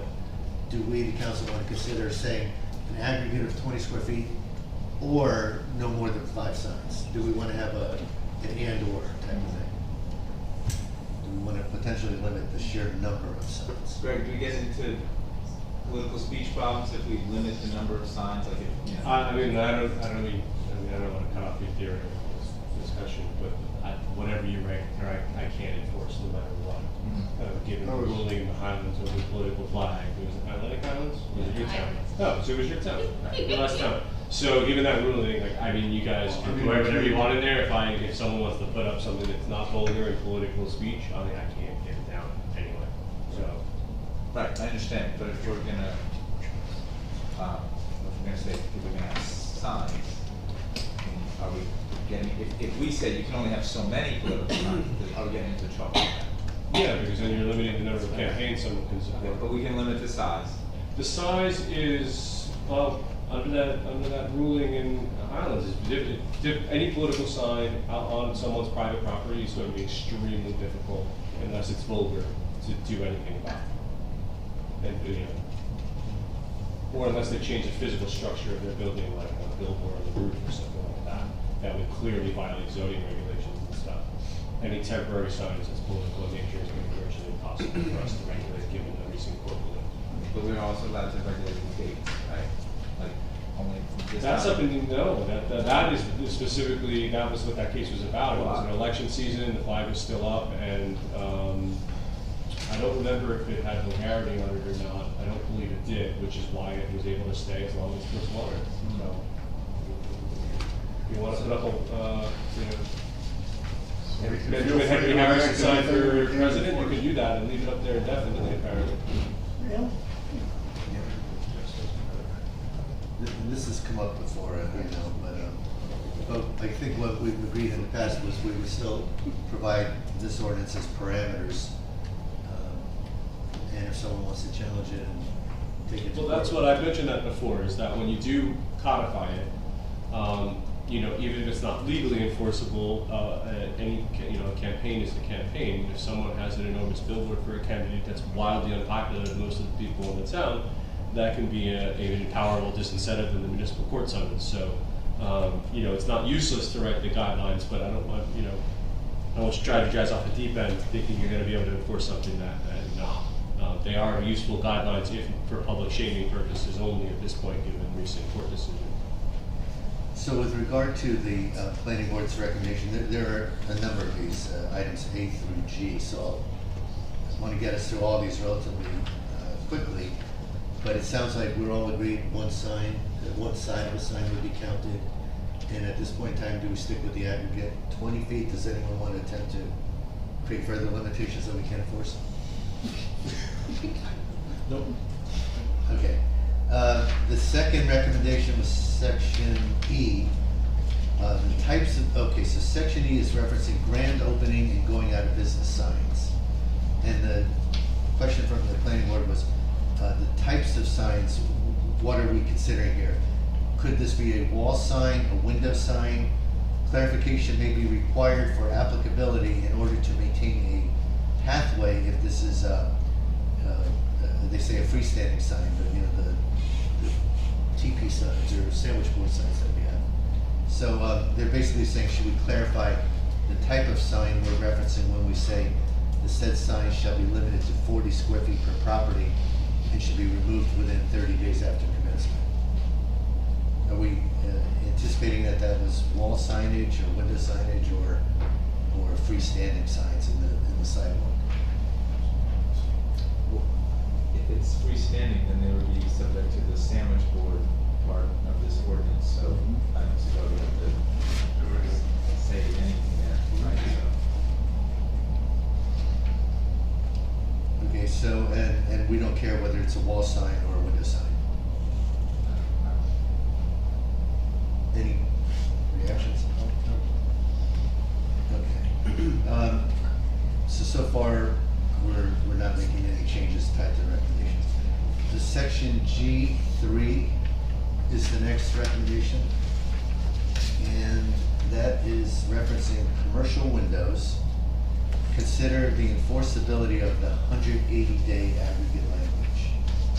So G3, we say temporary window signs or lettering shall not exceed a period of 30 consecutive days, and temporary lettering shall not exceed an aggregate of 180 days in each calendar year.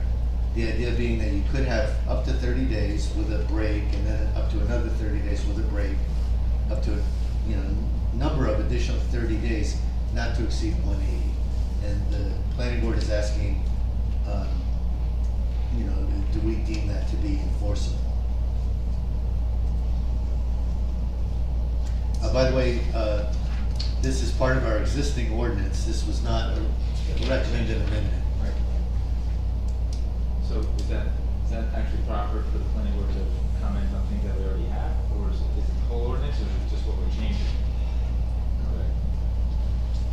So the review is for consistency with the master plan. That's the required review. And if they find an inconsistent master plan, then you must pass your reasons and put them in the resolution, adopting this ordinance. Explain why you're overruling the planning board's So we're getting a litany of questions, and some of them are about the existing ordinance that we're not, it's not what we're trying to change. I believe that from the planning board says that this is not inconsistent, but here's some things that you should do. Correct. That we think you should do. I think they're allowed to review the entire ordinance, not just a piece of it. But I would say, just for conversation, I would say it is enforceable. We have given a clear measurement. Now, is someone going to stand out there and count, exactly what day the sign hits the window and comes down? probably not, but if there's some evidence that it's been there for over 30 days, or there's evidence it's been there for the first half of the year, or whatever, I mean, it is enforceable, it's just a degree of work. So, I don't know what else we could do to clarify that further. Any reactions? Okay, the next recommendation is for section H2, item 2. Section H is referring to the sidewalks, the freestanding sandwich board type signs. And it says, 10 feet from entrance with sandwich boards for signage, perhaps substitute adjacent to front entrance within 10 feet. So they're giving us quotes, adjacent to front entrance within 10 feet. As opposed to wording that currently says 10 feet from entrance.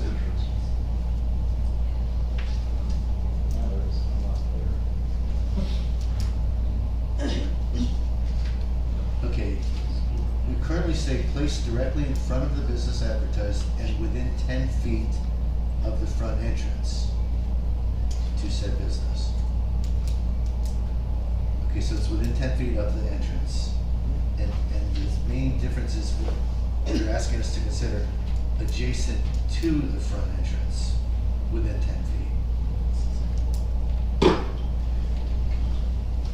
I think it's a difference without a distinction. I don't think we need to change that one.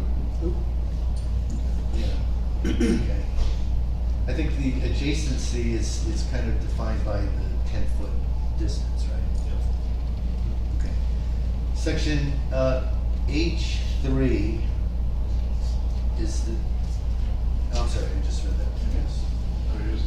Oh, I'm sorry, H2. Okay, so H3. Council should consider the definition of public property or thoroughfare, quote unquote, for clarification of sign placement. The first sentence says, such sign may be displayed on a public property or thoroughfare if there is no reasonable location available directly in front of the business advertised. And they're asking us to better define public property or thoroughfare.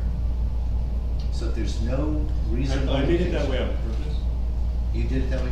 Yeah, because the synonyms for thoroughfare are close synonyms, or right of way, or legal terms of art. So the notion was that I could foresee an instance where maybe it's like there's a business on a corner, you can't put it on the sidewalk, which is the right of way, but if the chief says it's okay because the parking is situated in such a way and the sign's 24 inches tall, that you maybe just put it right off the curb because you're blocking a handicap ramp on the corner or something like that. So I put thoroughfare to denote maybe instances where it might actually be just right in the street. I don't know, I'm not familiar with every business in every area in town. So that's why I wrote it that way. See, I didn't put right of way or sidewalk because I thought there might be instances where thoroughfare gathered all those terms and it's not a legal term of art. It would give the code flexibility for situations where it's not necessarily just business sidewalk street, you know what I mean, in that way. But I don't know, you guys know the town far better than me, so if you have a better word, I'm up for it. But that's the reason why it says thoroughfare. It's a little vague because I wasn't sure where the signs would actually end up. I think the planning board was questioning, could these signs end up in the street? And I think it's a legitimate question. But that was my thought, because I know that they're like, for example, in Red Bank, there's like, valet or other business signs that are actually in the street. So that's why I put thoroughfare, not right of way or sidewalk. But if that's not your pleasure, you can just change it back to make sure it's at the street. I just didn't know what to do here. And obviously that's not a substantive change. One way or another, you can continue to adopt the ordinance with that H3. I think it's fine, putting it down on purpose. I'm fine. It gives code a little more flexibility, but I would imagine that. I also foresaw a circumstance where, like, for example, maybe it's not the actual right of way or the sidewalk, but it's like an entrance to some other, like, if maybe they had an agreement with someone to put on the grass next door or the park next door on the grass versus actually on the place where people walk. Didn't necessarily have to be the street. That was one example. There was a number of examples where I thought of where there's businesses adjacent to public property or places that we control. There's probably a bunch of little nooks where you could put the signs, but they might even be better than putting them on the sidewalk. So that's the overall thought there. And this would still defer to the code and the police if there was a question of placement. Yeah, I mean, I kind of, that's why I made it that way, to give them a little flexibility in their discretion. I thought they had to actually have approval for that sign assigned, don't they? Yeah, the very last A part of that. request for paragraph. permission to place a sign under this subsection shall be made to the zoning officer. Yeah. Must meet all other requirements set forth in chapter 450. So, You just didn't want to always presume the business's sign would be on the side of the traffic. If it was in like a plant, well, I don't know the infinite possibilities, so that was the notion of thoroughfare. It seems like it'd be an unusual exception situation for me, but at least we accommodate for. Yeah, I know, but I've always found I'm the borough attorney for Red Bay, so the minute you put a business restriction and there's competitive businesses in town, I promise you'll find every issue with the ordinance at that point when they're reporting each other. So that was kind of the notion, I leave it a little vague so that we can use our discretion, because I run that issue in Red Bay. Any other questions, or should we? Okay, we'll leave the language as is. For section, there's two left, recommendations. Section 2, section C, that's under prohibited signs in reference to roof signs extending above the wall to which they are attached. Again, this is one that already exists, it's not a change, but the recommendation is perhaps review for clarification with regard to roof signs or applicability to wall signs.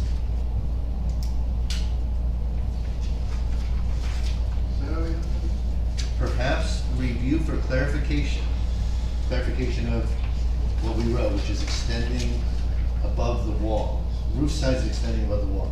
So review for clarification with regard to roof signs or applicability to wall signs. So there's some confusion in the planning board's mind about roof signs versus how they apply to wall signs. I think the prohibited sign, I think the reference here is roof signs extending above the wall to which they are attached. So wall there's sign's attached to the wall, right? And a roof sign's on the roof. yeah. So they're saying, can we clarify? But this is saying a wall sign that extends above the wall, and therefore I guess becomes a roof sign. It's attached to the wall. Well, our current ordinance language says roof signs extending above the wall. So why are they calling it a roof sign? Or why are we calling it a roof sign?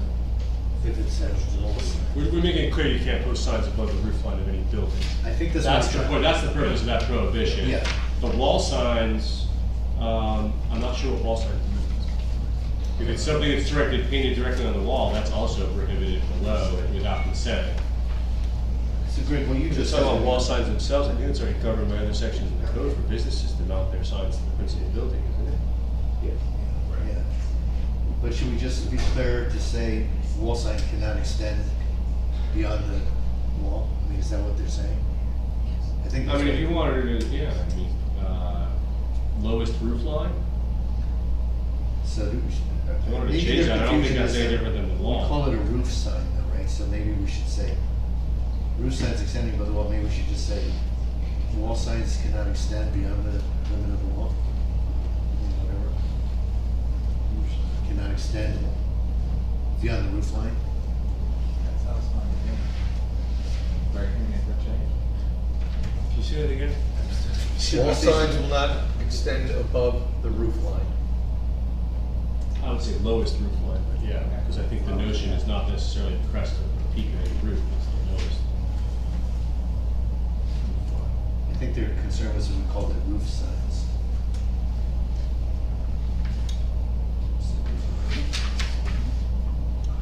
Is that okay, Greg? I think so, yeah. Roof signs extending above the low, Yeah, strike roof signs, I think. I think roof signs is where it's confusing, not the wall. So I think you say signs extending above the lowest roof line. Okay, but I I'm think we confused now. Greg, we need to prohibit roof signs because we don't want someone to prop a sign directly on the roof that may not be anywhere near the wall. Well, that's A, outdoor rooftop, I put rooftop in there. Right. Yeah. So we leave rooftops alone, but without just the wall signs can't protrude above the lowest roof line. And that sounds like an easy change to make. What do you think, Greg? leaving signs extending above the wall to which they are attached or the lowest roof line. That's right, yeah. You got it? That's good. I think that makes the most sense, yeah? Okay, so that is an adjustment. And then the final recommendation was section 2H. And section 2H references illuminated signs such as neon. These are all prohibited. And the recommendation is please clarify that existing signs are grandfathered unless full replacement necessary. I was there, as was the mayor, and the planning board was specifically referencing Vicks as an example of that. There's a lot of stores. Yeah, but they want to make sure that they're grandfathered. There's a lot of stores that have neon. It's a very popular sign. Yeah. Yep.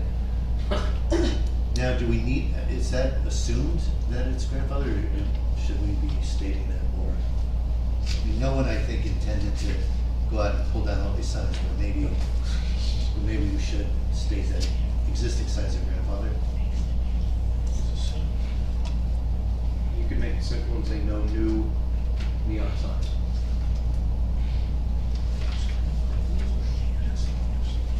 Simple enough.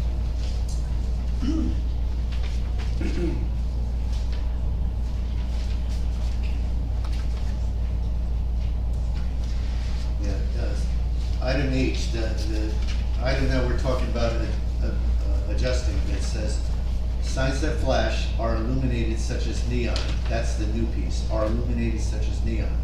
But then it continues, make noise, imitate official traffic signs or signals, or that otherwise contribute a hazard to the public, to the traveling public.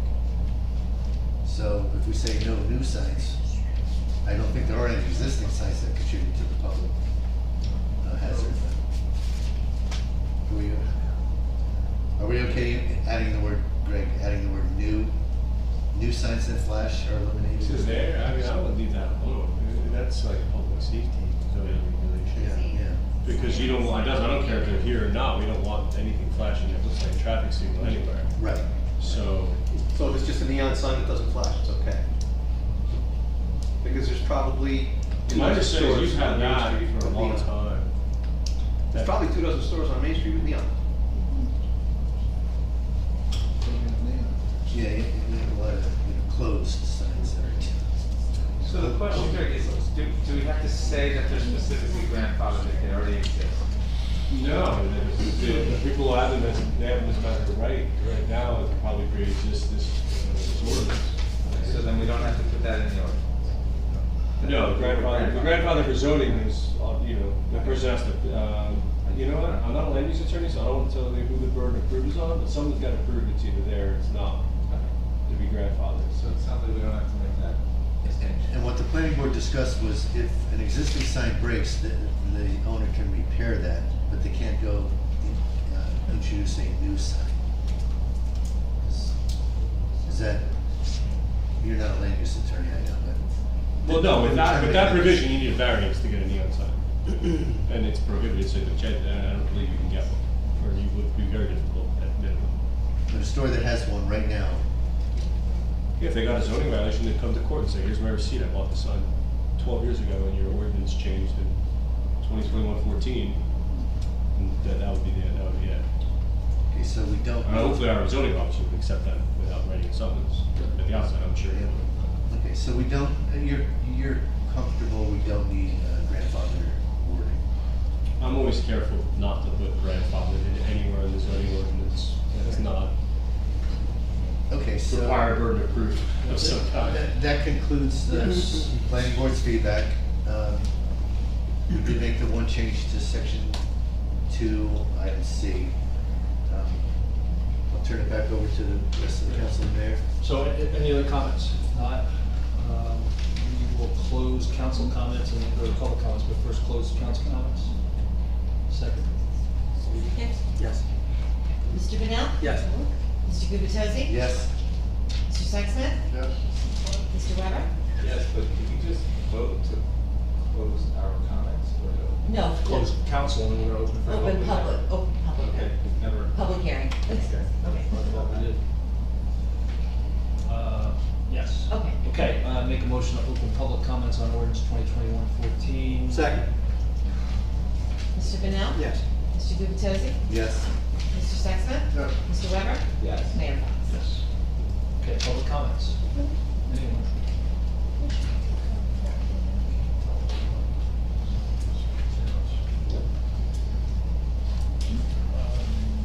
Thomas J. Colan, 612 Third Avenue. Mayor, this is, as I said at the previous meeting, this has been a wonderful example of how an ordinance should be put together with a workshop, first reading, your vetting by the planning board. I think that this has been, well covered, and I want to compliment the mayor and council on this ordinance. We've looked at signs for so long that it should have never been there. And this makes it much easier for the code office to just pick up the illegal signs for the generators, the power washers, the painters, and just take them to the north yard and leave them there, let them pick them up. But there's no reason we should be looking at them. And even as a realtor, I'm happy not to look at the sold signs where realtors are just promoting their company and themselves when the house has already been sold 3-4 months ago. This is a wonderful thing, and I think other towns will maybe use this as a model. So thank you very much, Mayor.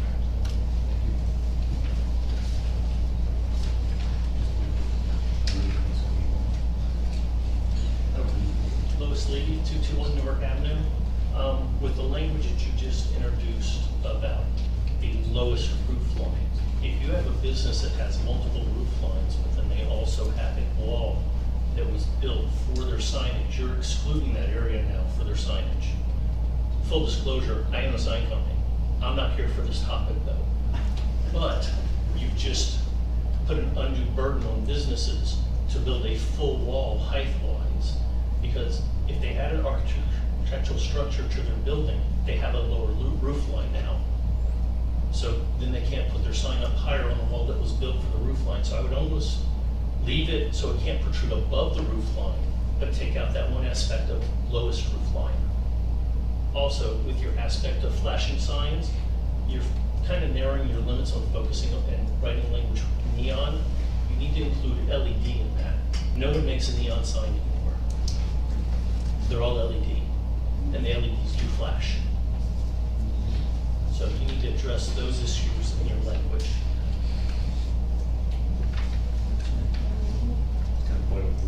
Yeah. Take out the word lowest in it? Yeah. Take out the word lowest. That's a good point. Thank you. And add- Also, add that was the LED. other point, it says illuminated in the ordinance. So it says such as neon as an example, but the actual definition is illuminated. Okay. So- But that covers the majority. Okay, so take out lowest then. That's a good point. Thank you. Thank you. Okay. I will now make a motion to close 2021-14 and move to adopt. Second. Mr. Benel? Yes. Mr. Gubatose? Yes. Mr. Sexton? Yes. Mr. Weber? Yes. Mayor Fox? Yes. Okay, ordinance 2021-18, ordinance amending Schedule 3 parking time limited on certain streets and Schedule 6 through streets, borough streets, through streets. Attending to Chapter 9, traffic on the borough's revised general ordinances to implement new regulations on 2nd Avenue and 3rd Avenue between Main and Hammond within the borough. We'll start with any council comments. Are there any council comments? Just I see we did add for the southerly loading zone area that we added 2nd and / 3rd Avenue, which I think is a good clarification. Okay. If there's no other council comments, we can close council comments on 2021-18. Second. Mr. Benel? Yes. Mr. Gubatose? Yes. Mr. Sexton? Yes. Mr. Weber? Yes. Mayor Fox? Yes. Okay, now make a motion to open public comments on ordinance 2020-18 and ask if there are any public comments. Second. Mr. Benel? Yes. Mr. Gubatose? Yes. Mr. Sexton? Yes. Mr. Weber? Yes. Mayor Fox? Yes.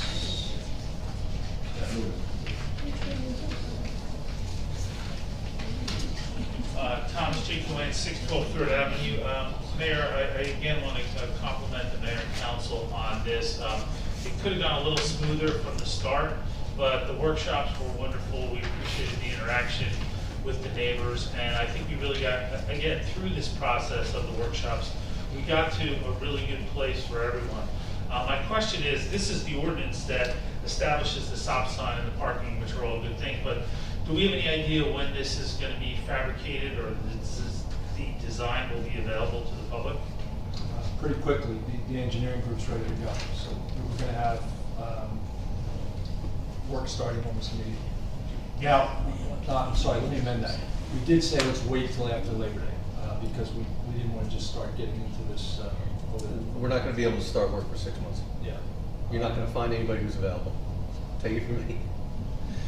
We'll be lucky. Minimally, we're not starting till after Labor Day. But when will the design plan be available for the public? The design plan's gonna be basically completed before that, very quickly. Can we have Mr. Frieda do a little presentation at a meeting and, let the public see it and walk us through it and give us that timeline?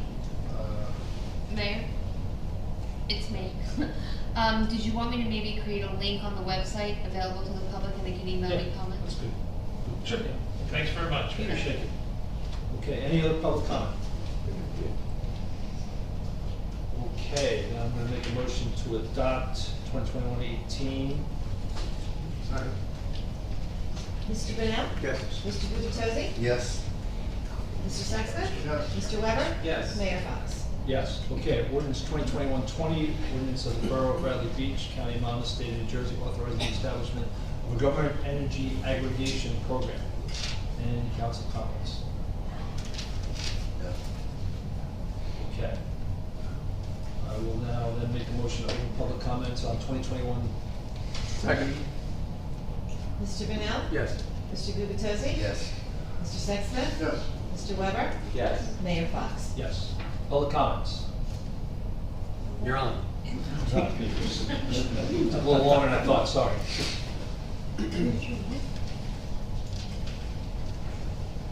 So far, I've spoken from the wrong place and at the wrong time, so thank you for your patience with me. Peter Sharp, 301 Second Avenue. I guess as I read the ordinance, it sounds like it's really more or less a statement of intent and an authorization for the mayor to proceed with this at the right time and place. Is that a correct understanding?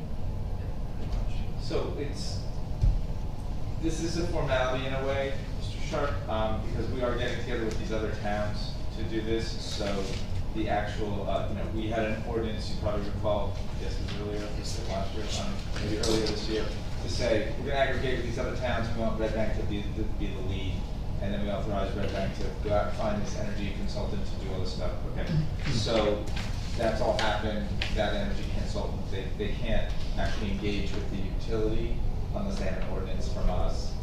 So that's essentially what this is. My next questions may be premature. Forgive me, I have no idea at the pace in which this will proceed. So I want to at least pose the questions now. If you want to tell me to come back when things are a little firmer, please do. But I guess, we mentioned Red Bank. I don't know what they're going to contract for, what we're going to join in. But as I read about this on the web, and thank you for the links, by the way, it seems like there are different flavors you can choose from with some providers, some of which you can choose a large green component to your energy. And from what I've read, typically you may not save the town residents that much money with that choice. On the other hand, at the other end of the spectrum, you could go entirely with fossil fuels, which would, as I've read, maximize the savings for the town.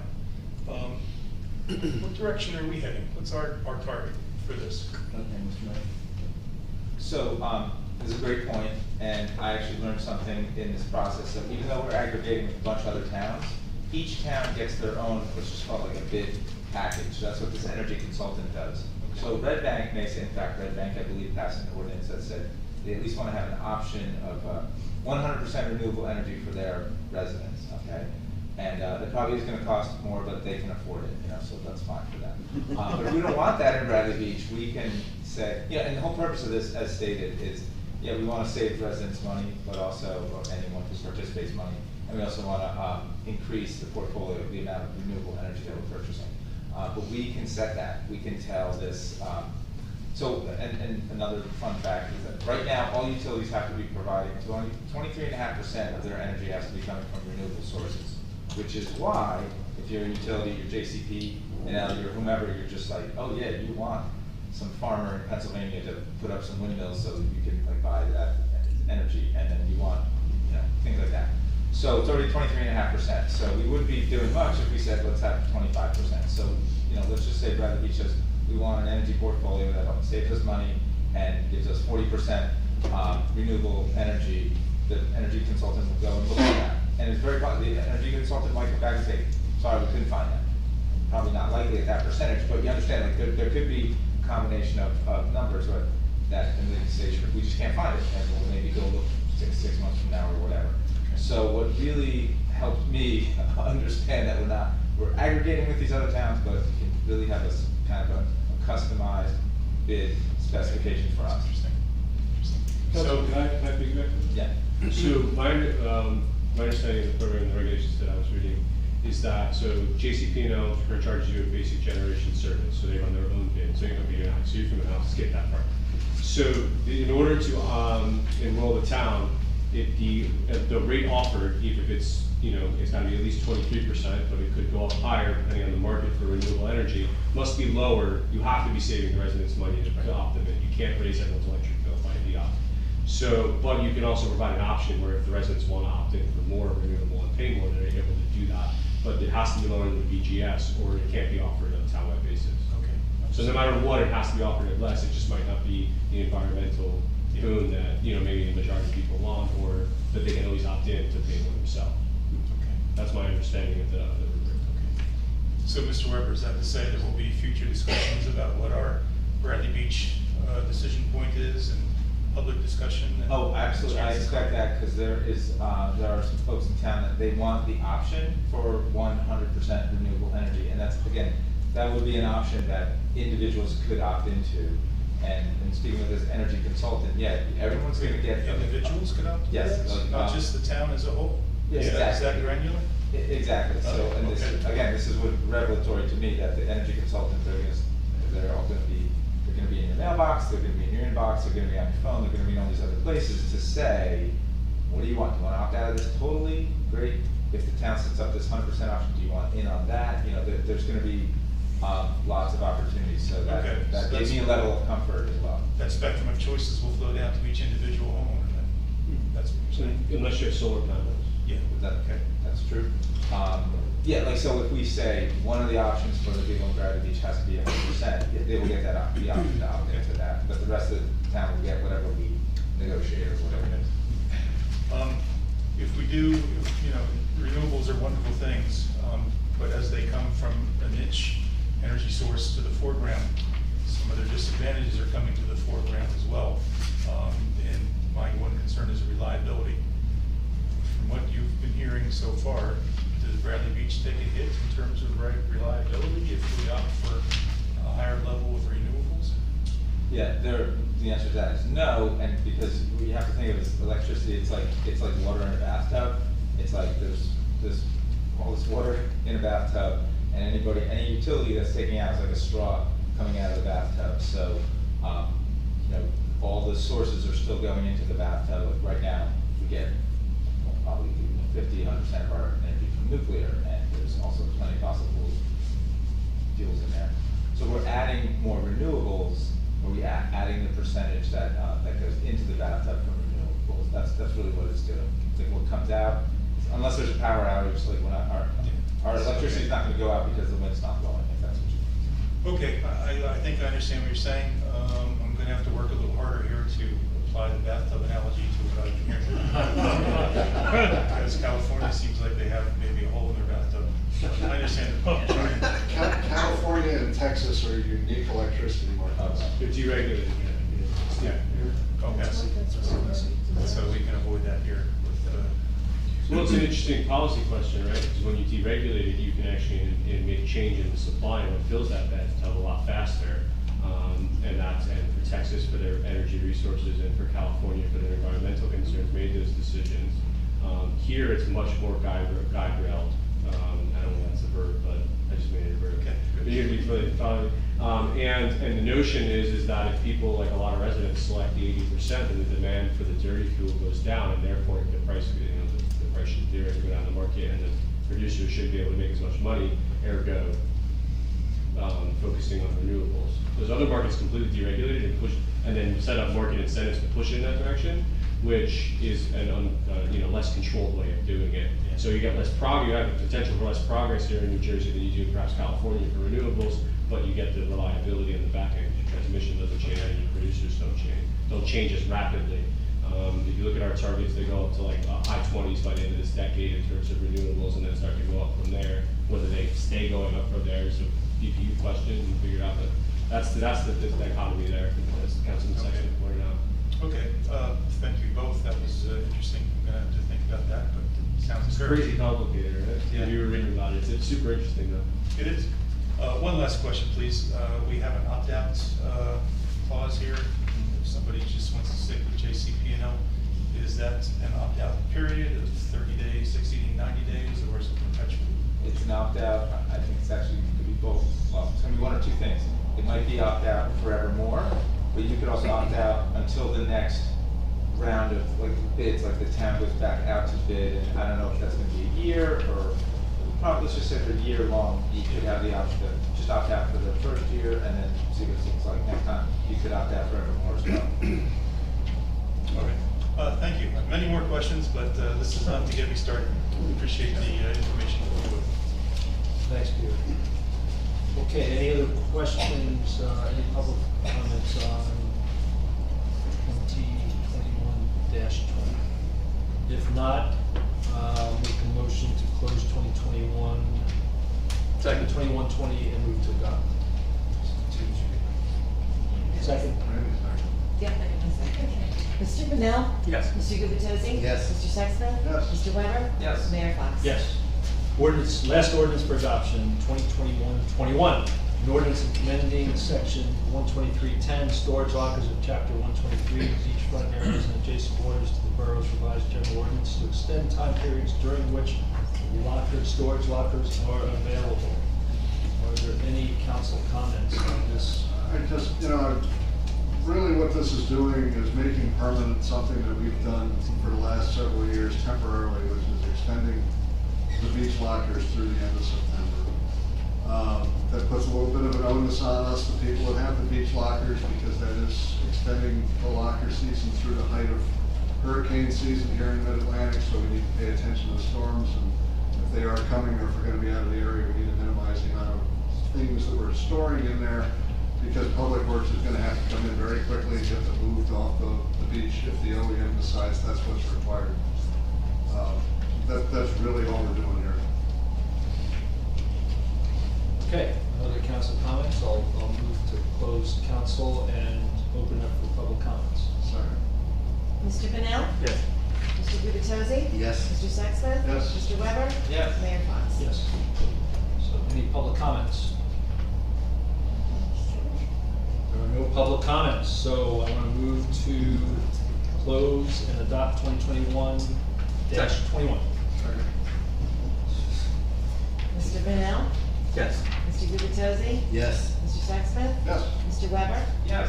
Mayor Fox? Yes, okay, we're through the ordinance process. We'll move to agenda item 10, communications. Have one memo on yearly and seasonal employees, and then the second is a request from Rally Caps Force to conduct beach volleyball for people with special needs on Wednesday, 7/28, 8/4, 8/11, 8/18 at Cliff Avenue at Ocean Avenue Beach. I'd like to make a motion to move this item to. Larry, what do you? Yeah, that's, I have a different one, so. Yeah, we do. This is for Safeway out. Oh, okay, I'm sorry. It's okay. Is it, A's and new hire memo, I don't- councilors? I'm sorry. So, yeah, here it is. Request nonprofit organization Safeway out, I'm sorry, to conduct initial yoga meditation session on Friday, Saturday, Valley Park, and McCabe Avenue Beach. Make a motion to move that to the consent agenda.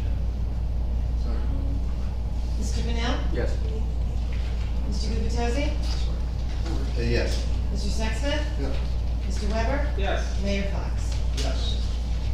Okay, consent agenda, we have the 2021-186, the bill list for July 27, 2021.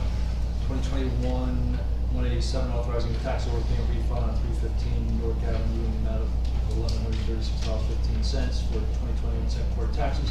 And 2021-188, authorizing Safeway to conduct additional implementation sessions through September around the park and Cape Beach. Make a motion to approve the consent. Mr. Vanel? Yes. Mr. Gubatose?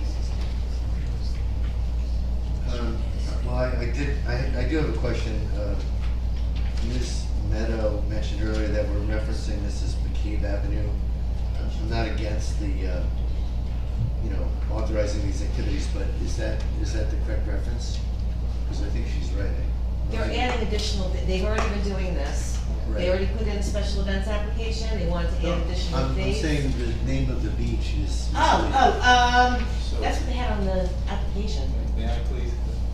There's no entrance at McCabe. It's like in between McCabe and Ocean Park. Yeah. So they would have to walk on the beach at that entrance and then go to the McCabe, to actually be on the McCabe Avenue beach. But I assure you, there's a McCabe Avenue beach.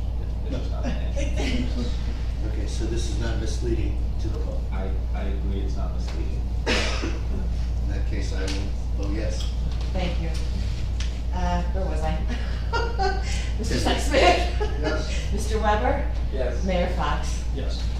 Okay, agenda on 12 resolutions, there are 6 resolutions. 2021-189, authorizing an amendment to the adopted budget for an additional item of revenue and an offsetting appropriation of the Borough of Bradley Beach to authorizing participation acceptance of SFY 2021 body worn camera grant program. Make a motion to approve. Mr. Vanel? Yes. Mr. Gubatose? Yes. Mr. Sexsmith? Yes. Mr. Weber? Yes. Mayor Fox? Yes. 2021-190, authorizing the appointment of Zenik Nick Kosarick as the alternate member of the Shade Tree Commission. Make a motion to accept. Second. Mr. Vanel? Yes. Mr. Gubatose? Yes.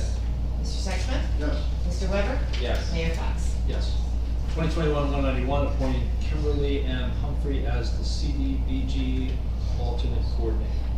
Make a motion to accept. Second. Mr. Vanel? Yes. Mr. Gubatose? Yes. Mr. Sexsmith? Yes. Mr. Weber? Yes. Mayor Fox? Yes. 2021-192, authorizing reschedule August 24th council meeting to August 31. Make a motion to accept. Second. Mr. Vanel? Yes. Mr. Gubatose? I'm sorry, I have the revised version of this, but I don't have that date. Yeah, He's got it. no, we didn't decide on a date. Okay, so do we, yeah. So is that the date we're gonna write it? Yeah, I have to write in the day once we figure out the day. So let's figure that out first. Yeah. The first, first? Yeah. We can Okay, do the sounds good to 31st, me. right? Yeah. We can figure that out. You're traveling for the 31st. I'm driving back here. Okay. With that clarification, I will vote yes. Where was I? Thank you, Mr. Sexsmith. Yes. Mr. Weber? Yes. Mayor Fox? Yes. Okay, 2021-193, Justin Asada, Chief Financial Officer, providing payment for one-time stipend for performing the duties of interim borough administrator. Make a motion to accept. Second. Mr. Vanel? Yes. Mr. Gubatose? Yes. Mr. Sexsmith? Yes. Mr. Weber? Yes. Mayor Fox? Yes. Okay, 2021-194, approving the placement and installation of 2 Bradley Beach Business Community aligned signs on public property.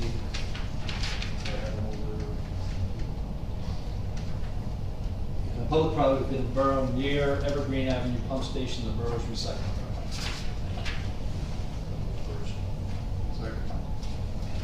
Mr. Vanel? Yes. Mr. Gubatose? So I actually have a version marked revised, but it's still, my version revised still says Riley Park and the Borough's Gazebo, but it's not that, correct? No. It's Evergreen. It's Evergreen Pump Station, DPW recycling yard? Yes. I vote yes. Okay. Mr. Sexton? Yes. Mr. Weber? Yes. Mayor Fox? Yes. Okay, there are no announcements tonight, so we'll move through the mayor and council reports quickly and then we'll do public comments. Let me start by talking, which is a topic I really didn't want to talk about, which is COVID. Our rate and number of cases are up with the Delta variant. Unfortunately, we have like 15 cases this month. Since the beginning of July, we had really flattened out for 2 months, so just ask everybody to conform and be careful.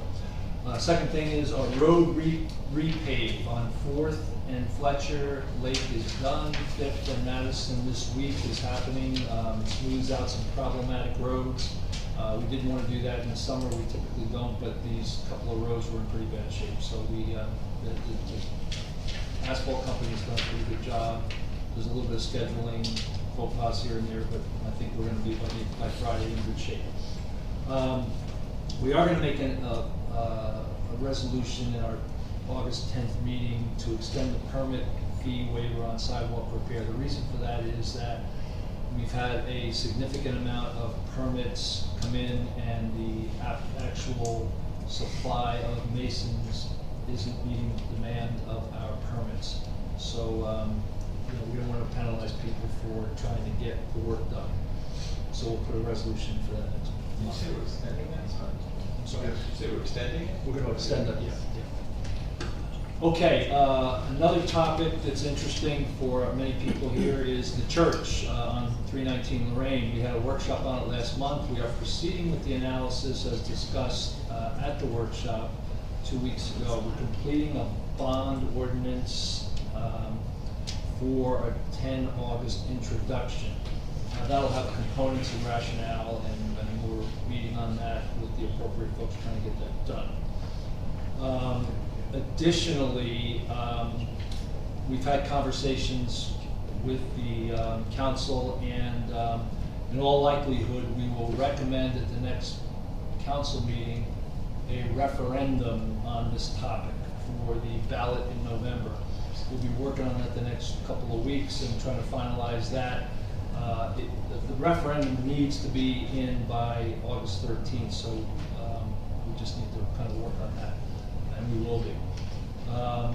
The Bradley Beach Business Community Alliance has an Alliance Week kickoff starting Monday, August 2nd from 12 to 1 at Riley Park. They're also going to honor and recognize our frontline staff and their efforts over the last 15 months with the related to the pandemic. So the police, fire, first aid, DPW, and borough staff will be honored and recognized.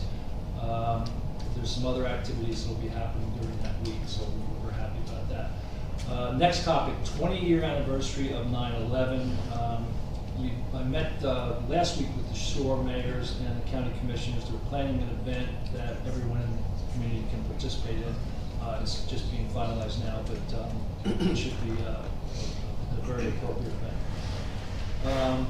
Just want to make a couple comments on fair share housing, also known as affordable housing.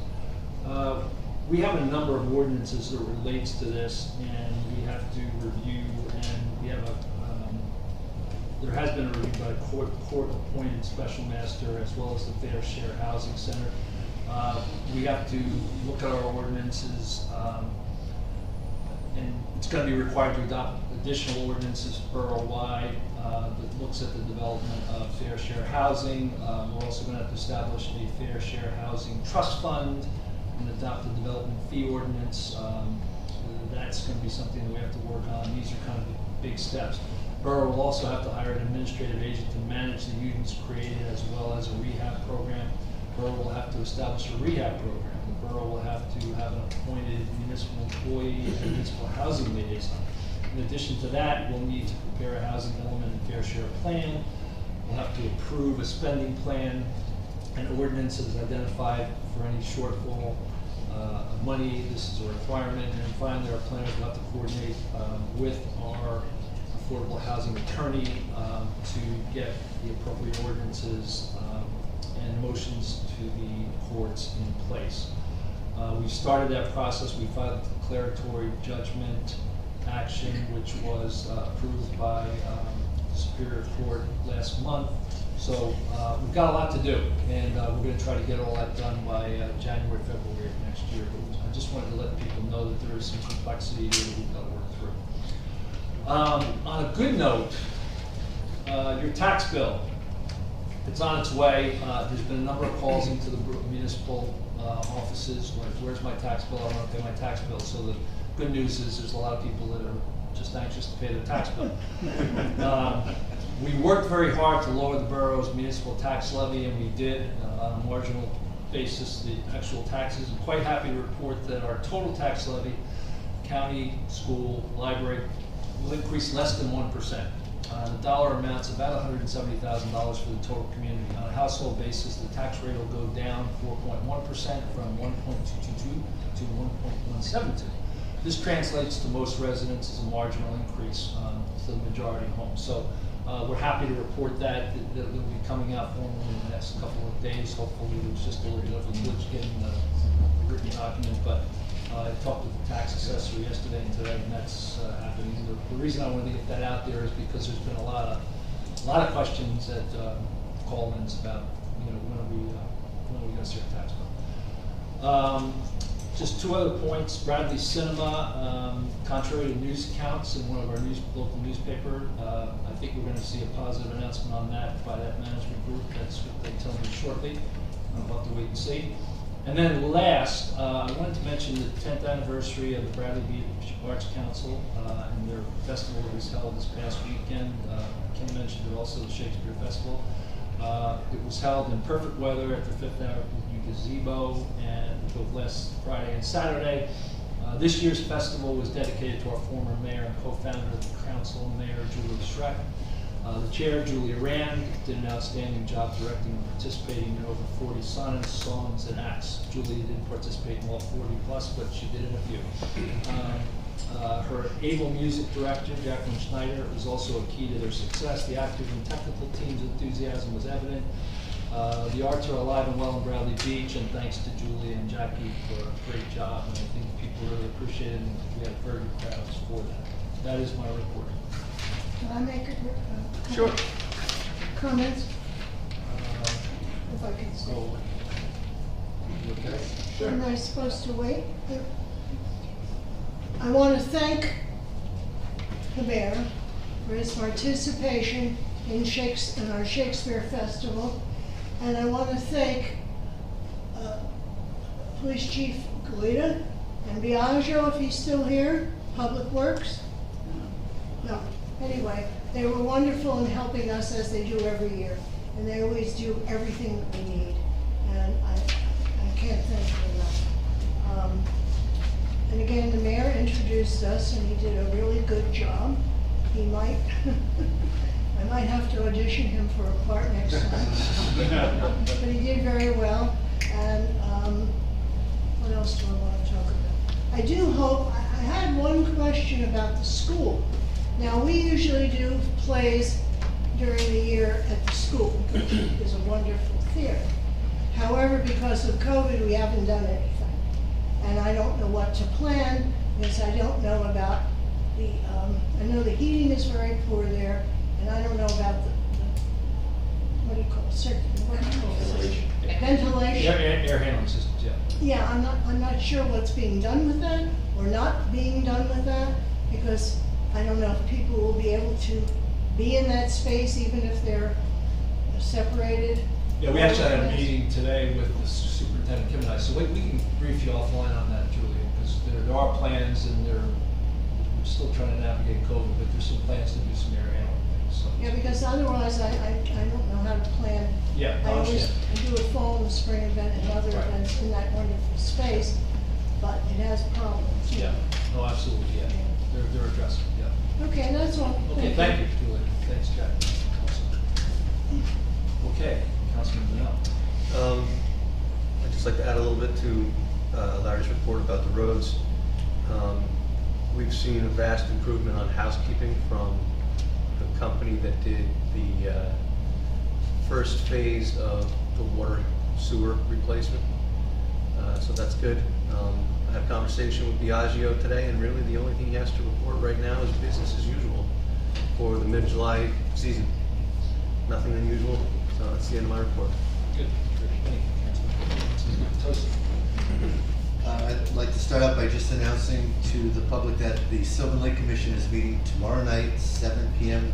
at the Biazzi Center, in case anyone's interested in listening into the commission meeting.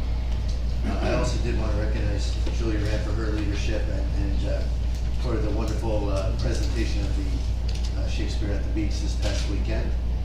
I thought it was special that you also dedicated it to the late Mayor Julie Schreck, so thank you very much to you and the entire Arts Council. Well, in reality, it was her idea. She started it. It was her dream to bring culture to Bradley Beach, and she pursued me for quite a while until I finally accepted and said that I would do this because obviously it's community theater, which I had never done, only professional work, but it was my hometown, and I felt that would be a great thing to do. Well, we will be eternally grateful to the mayor and to you. Thank you. A quick note on the borough website. We continue to get a lot of positive feedback, but we've also had feedback letting us know of things that are not quite working yet, including some difficulty even finding the agenda for tonight's meeting. I've been in touch not only with Amy Hall, but I've been copied on a lot of Amy's correspondence with the website host, Civic Plus. They are working on, continuing to fix some of the bugs. So just understand that it is a working process, and we'll continue to get better, we hope. I did want to raise 3 issues that I'm hoping our brand new BA might be able to help us with in terms of follow-up, since we don't yet have these council teams established yet. But I think all 3 of these could be topics for either council teams or, again, just our BA and her relentless pursuit of improvement in Bradley. One is, we've talked about this in the past, but I would like us to see if we could devote some more specific resources to better understanding the safety issues that we can address in the alley behind Darcy's. I live about 3 houses away from that alley, and I was walking the alley earlier today, and I think there are things that we collectively, especially with the support of our police department, might be able to do to further improve the safety there. Also, we hope that, and I mentioned this briefly to Ms. Humphrey earlier, but I'd love to see if the council can pursue the hiring of 1 or 2 interns. And when I say hiring, I know sometimes interns work for credits. If they get municipal experience, they might work for free in turn for those credits, or if we pay them some relative minimum wage. But I know the website could use that support. I think our own BA might be able to utilize that support, and I'd like to more formally move forward with exploring what we can do there. And the third item is, I know there's been a lot of requests from the public that we try to support these existing council meetings with the Zoom capability. I don't know what's involved technology-wise, if that's an easy lift or a very difficult lift, but that's a third issue that I'm hoping we can pursue fairly quickly, just to understand what our capabilities might be in that space. Zooming while we do a live meeting. Can I address that? So the safety issue for the alleyway, I just would like you to know that I did meet with the borough engineer, DPW superintendent, and the chief of police, and we are in the process of coming up with a plan. Probably by next meeting we'll have something. The other 2 items, over. Thank you.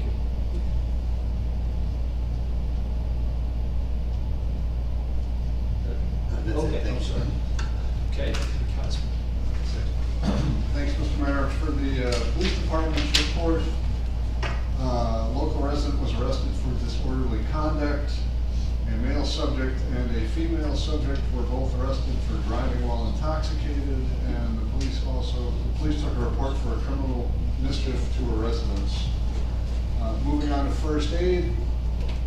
For the operational period ending July 27th, the squad responded to 24 day calls, 12 night calls for a total of 36, 21 for medical, 19 for supporting fire. The squad responded to 1 mutual aid request from Ocean Grove, one to Neptune City and one to Answers Water Rescue in Belmar. The squad received 2 requests for aid from Avon, one from Neptune EMS, and there were no COVID-19 cases. The squad fulfilled 95% of their assignments for this operational period. The squad would like to thank Police Chief Guida for allowing one of our members who is employed by the police department to respond to EMS calls now that the summer season is here. The squad is running both ambulances on a regular basis, and this is a big help. Also, I'd like to congratulate Emma Bernstein on her acceptance to nursing school. Emma started as a cadet to the squad and earned her EMT. She'll be riding with us through the weekends. For the fire department, for the same period, the department responded to 19 requests for the department. They conducted 1 in-house training session for the safety and education of firefighters using fire extinguishers. The department also provided standby crews for fire call in Ocean Grove. The department fulfilled 100% of their assignments for this period. As always, the fire and first aid squads are looking for volunteers. Both offer free training for qualified individuals. Anyone wishing to volunteer for the fire department or first aid squad should look for applications on the Borough website. That's all I have. Okay, thank you, Councilman Miller. Thanks, Mr. Mayor.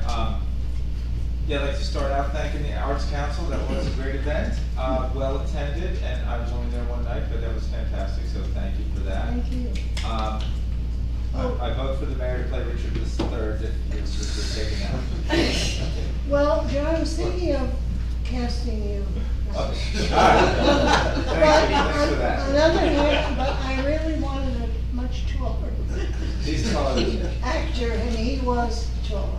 Richard III was great though. So Tim gave a report about the fire department, and one thing I've learned in dealing with the fire department is so much of what they do is they go out on calls they call smells and bells. People will smell something or their fire alarm's going off, and as luck would have it, I was pretty far away from home with the whole family in Jackson, and all of the hardwired alarm system in my house went off, and of course my neighbors went, and I told them to go in the house and it's not on fire, and I said we'll be home soon and just deal with it, whatever, but of course it was ringing for a good long time, so the police of course got involved and they had to call the fire department, as is the case, so just malfunctioning, fire alarm system going off, and really bad, but it was nice to have the entire fire department over, and it's a really great way to get your kids to clean their room. Say, see, the entire fire department was like walking through our house unannounced, and your room wasn't clean, so you should really deal with that next time. But we appreciate what they did, and that's again, it's a lot of what they do, smells and bells. They of course go out when there's real danger and real fires too. It was nice to see them all on a Sunday afternoon. The rec board, I will talk to the mayor and the administrator because they were looking to have a kite festival at the beachfront on September 11th. They've applied, they're working through all that. If the event that you're talking about, Mr. Mayor, is not just is it at our beach? Yeah. Okay. So something we're gonna work through. Let's work through it. Exactly. But if both events happen, there'll be a kite festival on September 11th. So. The rec board is also working to overhaul the aftercare program. Obviously, there was no aftercare the last school year with COVID pandemic, but before the times, the rec board ran the aftercare program at the school, so they're looking to revamp that and make it, I'll bring it back and make it as good as it possibly could be. The bocce league has been running since June. It ended tonight. Some lucky winner is getting a $25 gift certificate to Del Ponte's Bakery, and I don't know, I have no idea who that is, so I can't announce that. On the Environmental Commission, they will be taking part of the, was it mentioned, the Business Community Alliance, the event that they're having on the 7th. If you or your neighbors don't have one of those plastic film buckets for collecting plastic film, the Bradley Beach Environmental Commission will be at that event on August 7th. They can get one then. And continuing on to the shade tree, they're continuing to get applications for memory trees. I mean, if you want to plant a tree in someone's memory, it's $350. It's more if you want to get a plaque on that tree. And that's a continuing program. Shade Tree Commission's also, we're exploring how to integrate the protection of the trees as people are fixing their sidewalks. As mentioned, the sidewalk repair continues. I think it's going well, it's a good program. What we don't want to have happen is people go to fix their sidewalk and somebody hacks the tree root to fix the sidewalk. We don't want that tree to fall down 5 years from now, 10 years from now, whatever it may be. So we're looking to integrate that. And then finally, with the shade tree commission, we're gonna need volunteers to help plant trees in the fall. So if you're interested in that, please let me know. And if you want me to actually remember, please email me and we'll get you on a list of volunteers that will help with that. And then one final thing, I know the borough administrator did mention it, but she's already working on the issue of getting a stop sign on Newark Avenue. We're just working through what has to be worked through on that. Many of the other east-west streets, as you know, they have stop signs in the middle, basically at Madison. There's been a request for that on Newark, so that's been put in process, just so you know. And that's it. Thanks very much. Okay, thank you. We'll go to public comments. All right. Can I make one comment about the trees? Please. Yes, we're in public comments, so I'll get Julia Rand.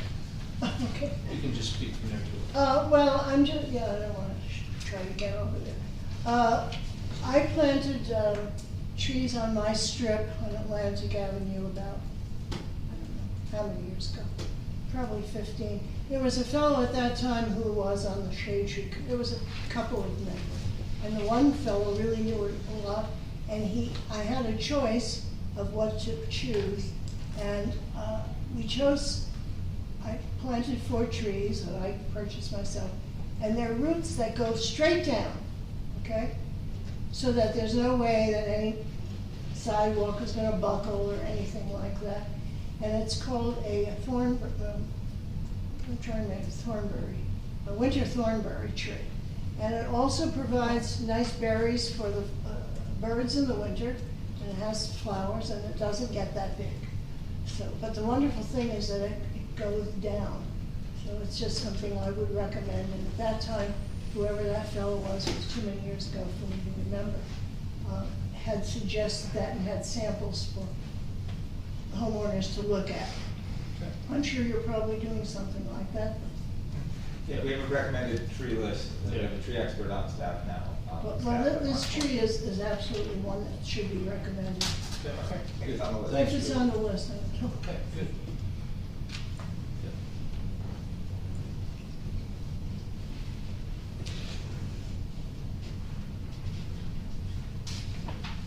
I have Rich Destin, 600 3rd Avenue.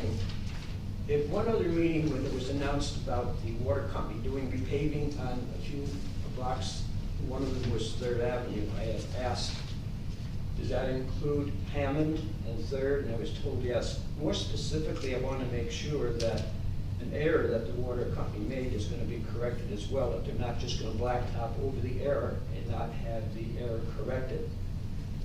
When they originally did the water work, new pipe work laying, when they went away, water started accumulating in the corner. I'm not just talking a little bit of water, quite a bit, and it stays there for several days after. I went to where the crew was working, talked to who I thought was in charge, explained it to them, said not to worry, when we go back to do the top coating, it'll be corrected. Of course, they went back to the top coating and made it worse. I brought this to the attention of the then business administrator, and he had engineering company call me, Jerry called me, asked some questions, and then Public Works got involved. They went to the water company, explained it to them. Their answer they got was, they're not gonna do anything about it, period, that was it. And then the town did a little bit of work in an attempt to make it a little bit better.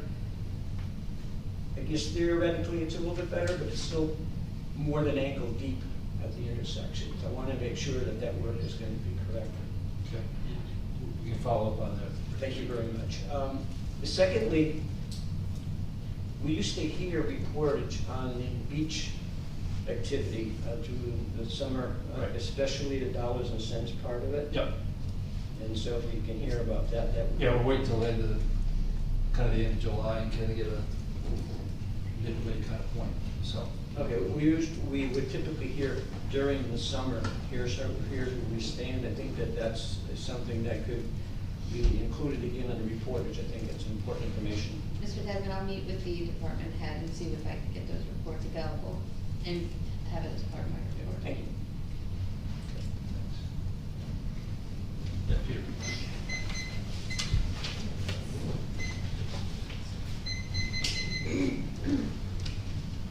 Peter Sharp, 301 Second Avenue, with a question for John regarding the Shade Tree Commission. I saw your email that got sent out. Very good, nice call to arms for volunteers for planting. I guess my question though is that the planting strips in question, are these municipal planting strips or are these planting strips associated with private residences? Well, I think by definition, the planting strip is, it's part of the borough's right away. The borough owns those streets. Yeah, the borough owns that, so. The we're- borough owns it, but the residents are responsible for maintenance. Right. Which is considered. The property is the property owners to the curb. There's a right of way, meaning the borough has the right to enter the right of way and put public improvements for thoroughfares, or otherwise can enter that without the property owner's permission. To go past that right of way onto the property, there is no right to do that, whether recorded restrictions on the property. So once they go, typically it's the back of the sidewalk. Will these planting strips with the borough right of way be in front of private residences? So the trees that we would be planting would be in the planting strips, the right of way, so therefore they would be in front of private residences. Will there be any kind of coordination with the homeowners for which these right of ways are in front of their property to make sure they're in agreement with having trees So suddenly appear there? So right now, in addition to this program of memory trees, planting trees in memory, we have a wishing tree program where people can say, I wish to have a tree and plant it in front of my, and right now, what we're trying to do is match up those folks. Like, we don't expect to have the people with power to plant hundreds of trees in the fall. I mean, we're gonna have like a dozen or, I don't know, a dozen or 20 or whatever of these memory tree requests, and we'd like to match them up with people that say they want them. For now, I mean, that could change in the future, but for now, might as well just plant more people say they want. Okay, so if these are wanted by the homeowners, yeah, I can see that, okay. I mentioned this because with the old Shade Tree Commission, I saw a pretty heated argument break out between my immediate neighbor and the poor fellow who showed up to plant the tree. She did not want the tree. She apparently felt she wasn't advised it was going to suddenly appear there, and just kind of hoping to avoid that kind of situation again. Okay.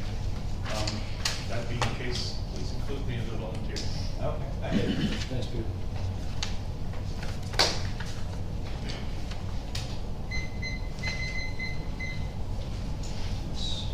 Louis Lee, 221 Newark Avenue. I want to talk about the parking line delineations. We've had a meeting, a workshop on this before, and the lines were put in record speed. We've had the meeting, and it's glacier. We've got no update, no feedback. I was wondering where the mayor and council sat on that at this moment.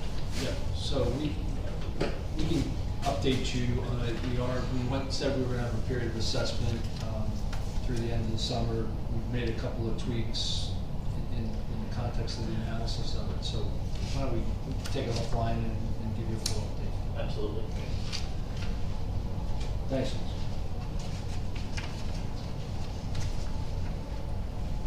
Oh, I'm sorry.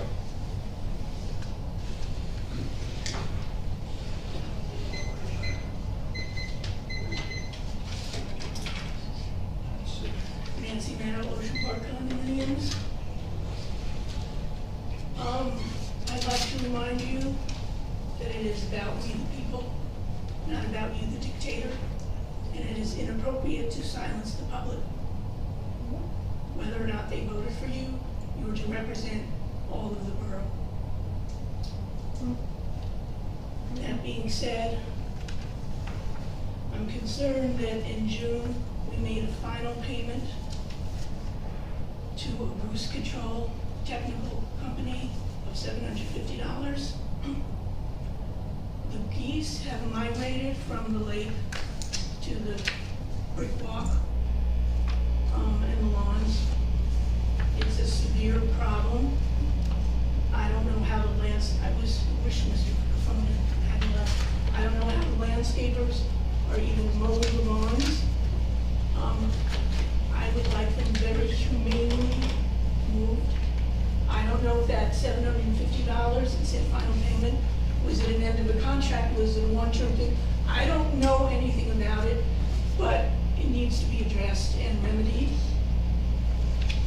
would suggest, since nobody in this room can deal with remedying the hours of the playground and when it is open, I would suggest the following. Remove the sign, it is not open from dawn to dusk. Remove on the website that it says it is temporarily closed. And whenever it's open, people will go and figure it out. Better than misinformation, which is really astounding on the website on so many levels. I don't understand how we employ people, and there are so many errors. How did we conceivably have a Shakespeare performances while there was also performances in Riley Park? How did that happen? How did we spread our employees that have to deal with all of that, with security and cleanup? How do we spread them so thin? Another one of those, that's really Detroit, which seems to me always, let's make a mess, let's do it incorrectly, and let's just embarrass ourselves and bring that bar lower and lower and lower. I heard you all talking about signs, and perhaps our newest representative, Ms. Humphreys, could look into this. There is tremendous signage on the railings at the beachfront, and when I inquired, I was told, oh, it must be in their contracts. So I would suggest, can we not have that in future bids? Or can there be limitations? I find it really unfair to the grill on Brindley that within 6 feet is a sign telling people to go to the grill on 2nd Avenue. If I was that vendor at that concession, I'd be livid. I also don't understand what the big deal is with the Zoom bit. Again, I wish Mr. Capone were here. If I could teach his kids and Zoom and be in a classroom with one kid there and the other twin at home, like you guys could do it, it's not a big deal. And there are, as I always tell you, we don't have to pay for everything. And when we do pay for things, perhaps supervision would be helpful, which starts at the top. But you can, there are many residents here who can tell you about the TV, the camera, and the Zoom. It's just what you want to call it, Google Meet, Zoom. It's not a big deal. You can do it. And I just, again, with that bit that I bring up every single time, I'm still waiting to hear about what is included in the 4 potential shelters. You know, can I bring my caretaker? Do they have to be a resident? Is there a refrigerator for my medicine? I can go on and on as I have with every meeting, but what I do know is that when I don't get an answer, it's because you're not going to do anything. That happened with the ramps and the permit, and you shut me down with paychecks. When you don't say yes, we know by omission the answer is no. So with that being said, some of this, I wish Mr. Nunes was here, because these omissions really affect our quality of life more than a lot of the other stuff that you do. So thank you for your time. That was, is that close? Any other public comments?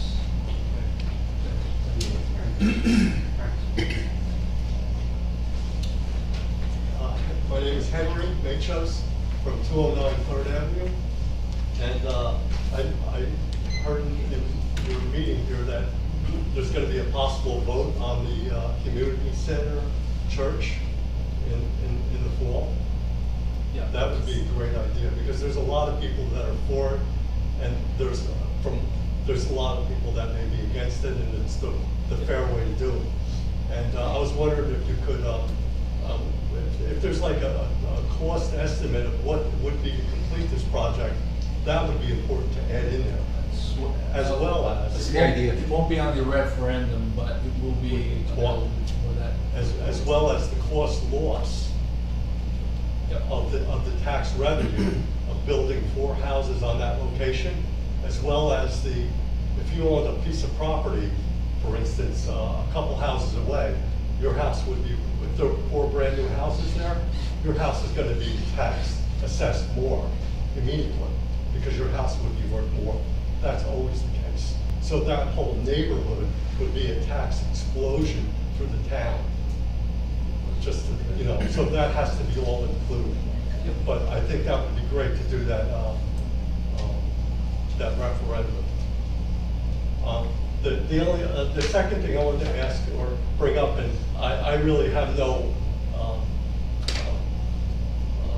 interest in it at all, either way, because I don't really use it, but there's a lot of issues now, because I got a certified letter from another town on that piece of property, and what they're doing is they had zoning laws regarding the marijuana distribution of these dispensaries, and a lot of towns are passing laws whether to approve them in your town, not approve them in your town, and I see them popping up. I think there's even one popping up in another town that has a piece of property.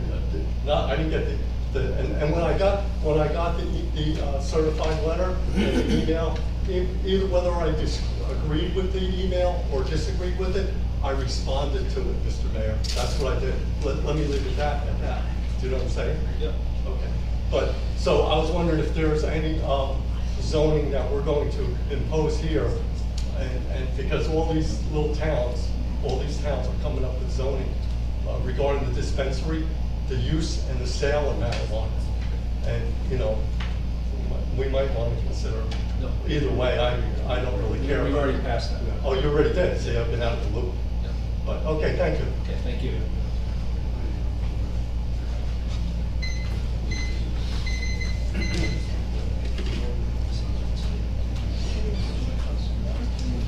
Heidi Majeski, 611 Newark. I just wanted to say thank you for saying that, you know, the issue with Newark Avenue as far as with the signs, and if it is going to take longer than 2 weeks, if it is possible to just get a temporary sign. They're all over Ocean Grove. I ride through there almost every day. There's one-way streets, and they have temporary stop signs that you kind of have to go around, but it's okay, and it causes people to go really slow.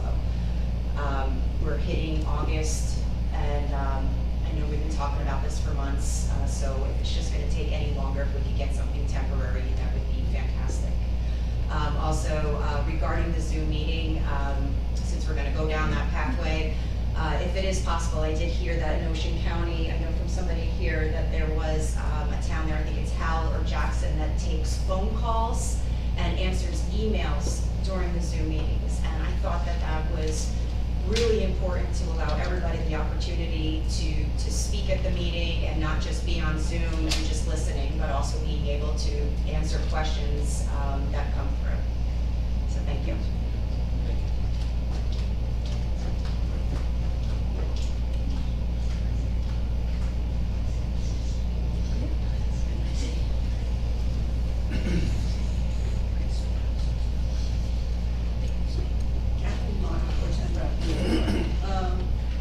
In reference to the traffic, the police have done a great job on my block, putting cars out to see if they can slow the traffic.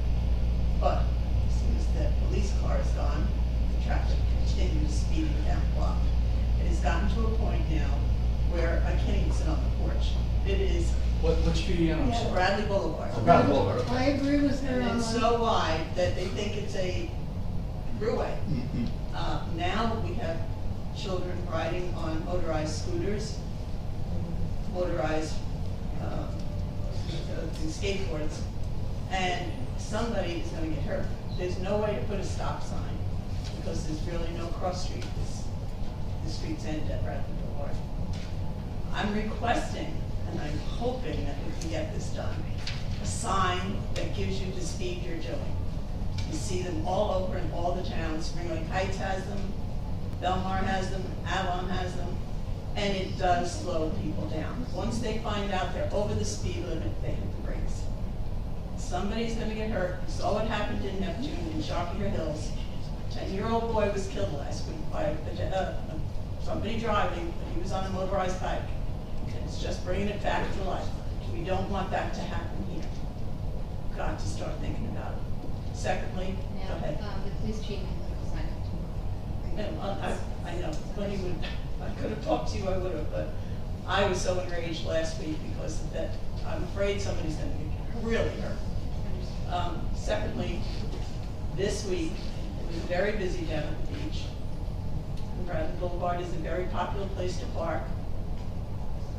We had a man get out of his car, we decided he should change. And I said to him, you can't do that. He said, you didn't see anything. He went behind his car door and he changed. And I said, well, maybe it's on the Ring camera. And he laughed and he left. When they came back from the beach, another family, all of them changed. The mother, the father. I said, what's going on here? I said, there's a building down there where you can change. Nobody wants to use it. And I know that the police are busy, they have a lot to do, but there's got to be a way we stop some of this. It's bringing our town way down. And you might not see it, but. Ma'am, what I can do is talk with the police chief, but I would suggest at a moment like that, you call the police department. They were gone before you could get there. Understood, but it still puts it on record and it helps Actually, with the traffic. policeman rode by, and as the policeman got down the block, he opened the door and decided to change it. And that's when he did it, you know. So it's just, it's like constant. And I've been there 43 years. I know what goes on in the summer, but this is really out of hand this year. I just want you to know. Okay? Thank you. Can I make a comment? I just wanted to add on to Gary Mark, because I live around the corner. And I think Fletcher Lake has, as I recall, when I drive around it, well, I used to drive around, they have, tell you your speed. Police do? Electronic speed sign. Yes, why can't we have that on Bradley Boulevard? We should just ask for Oh, I didn't know that she asked, but I'm sorry. Sorry, I didn't hear that part of it. Anyway, what is the answer? Well, we could put up a temporary one. Tomorrow we're gonna do that. Good. But in order to, put a permanent one up there, you're gonna have to look into the budget and see if it's there for, we can fiscally do it this year. Okay. They go about $3,000-4,000. How much? About $3,000-4,000. 2 or 3, 4? $3,000 or $4,000. Oh, that's not a lot of money. You really do speed there, I have to say. Thomas J. Cohen, 612 3rd Avenue. A couple things. In terms of Bradley Boulevard, I think part of the problem we have is that Bradley Boulevard is a very, very wide street, and the wider the cartway, the faster the cars go. So if we did a bike lane next to the parked cars and narrowed the cartway, that may be an additional advantage also to the signs that were mentioned previous. In terms of Mr. Matos' comments about the church property, it's not 4 houses. Actually, under the current zoning ordinance, it would be 4 houses and could be 3 garage apartments. So it's not merely 4 houses. I just want to, based on the way our ordinances are written right now, that is a possibility. Also, I want to compliment you, Mayor, on the fair share housing. This should have been done under the Engelstad administration years ago. We lost the opportunity for 9.6 affordable units between Giamano's and Autotech because the ordinances were never done. That would have gone a long way for us to catch up with our previous obligation and show fair share that we were really looking to create affordable and moderate and low-income housing opportunities here, even in that small scale. So I look forward, if you need any help in that process, I'd be happy to volunteer. And it's something that should have been done, and it's kind of sad we lost that opportunity. I did have a question about the mystery bike racks. Do we know about those $15,000 bike racks and where they're going? I know it was taken off the bills list. What's the follow-up on that, man? Oh, I'm sorry, you meant the Bike share. Bike share, bike racks. Well, the racks for that. Well, yeah, they're racks, but Yeah, bikes. it's a bike share program. Yeah. It's been tabled. Actually, Councilman Weber and myself are working with David Brown on a sustainability plan. That's one of the elements of it, but we've tabled it probably till next year because of the time. And you're paying for that, you're paying for the whole year, and we realize, well, if we're paying anything, we're not getting a full year's out of it. So if we're doing it, you know, we're looking at beginning of January, you know, 2022 would be when it makes sense if we do it. So, but not happening this year at all. If it comes back, that's when it would come The back. public needs to know where they're gonna be, what they look like. I mean, you know, based on the town's the website, they're, you know, pretty bright bicycles. You know, I mean, we like to know where they're gonna go. But, a great meeting tonight. Thank you very much, Mayor and Council.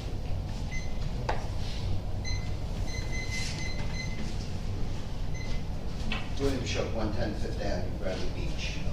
You answered my question as far as the bike share program, but I can't believe we're going to be entertaining them with that. I mean, you tabled it, take it off the books, and let's not allow it, because we found out that it wasn't going to do anything for the town or the residents. But on a different note, the Fifth Avenue and Ocean Avenue, the telephone pole that's up there with the Altice equipment. Just yesterday, they added more equipment, took some down, added bigger equipment. Are we getting paid for any of this like we are with the tower that's behind Borough Hall? Are we getting any financial from that? I mean, we should be getting it. We're getting rental from Is this a borough pole that you're talking about? Or No, this utility is pole? Altice. They went out there. I complained about it from day one. Telephone pole, the right one? Yeah. They put a telephone pole in the right of way. That's different than like the cell tower that's on our property that we Well, want to lease out. that's what I mentioned the last time. And, whatchamacallit, like I said, our ordinance specifically states that if you're gonna put a tower, or like they said, that was a tower, not a pole, they claimed it was a tower, well, it's supposed to be able to service other entities, not just one, and that's serving one company only, which is against our ordinance. I'm confused, is this in the line of poles that's showing? No, it's a tower? standalone pole, Greg. It's a standalone. Okay, in the right of way, and what's on it? Altice's equipment. Altice transmitter is on the top. Is it fiber optics? Is it? No, No, it's no. cellular. It might be, I have to look at the resolution. What's the address? It's on the corner right where on the- corner where of, the, Fifth and Ocean. Where the blue Right synagogue across the is. street, It's on the right corner next right to there. the On their property. Megan Davis congregation. Yeah. Because there was a resolution done in what, 2019? Yep, there was, and I was against it. And, It was never rescinded. well, put it this way, here's the other question. With the administrator that was then, we were discussing about taking that pole down and putting something that would be more eye appealing, which they were entertaining, and I think that fell through the cracks because she left and another administrator came, and you know, that's what's gonna wind up happening. But my main concern is here we have a company that's got the cellular tower, we're having them pay for this one, and are they getting a free ride over here on Ocean Avenue? That's my question right there. Now, the other question is, suppose we have another bad storm where a lot of poles and trees come down. That pole comes down. Are they gonna turn around and tell us, well, you know what, that wasn't strong enough, we have to put a steel pole up over here now?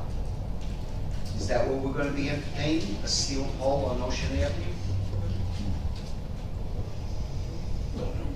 We'll have to look into it. Okay. All right.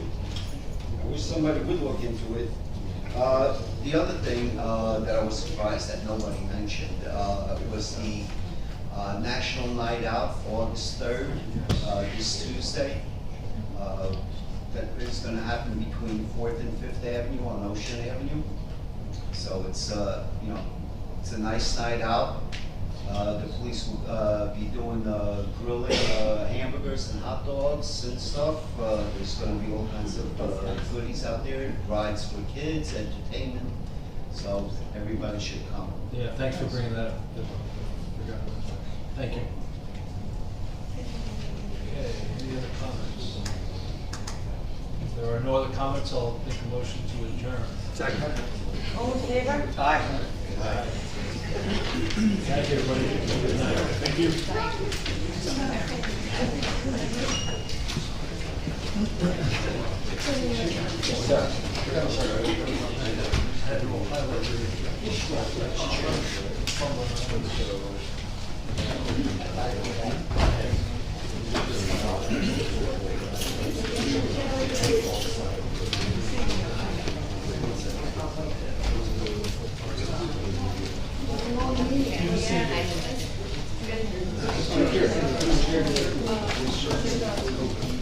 Oh, thank you,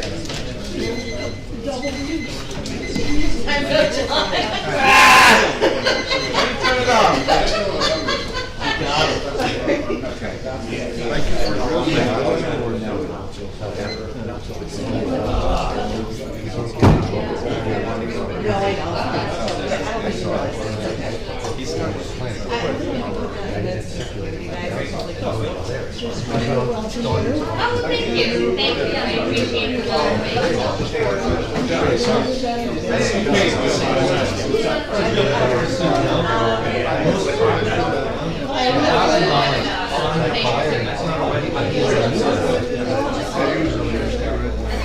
the Most houses, property, not all of these, Right now, you guys. I know, we'll have a party another time, I'm sure, it's great.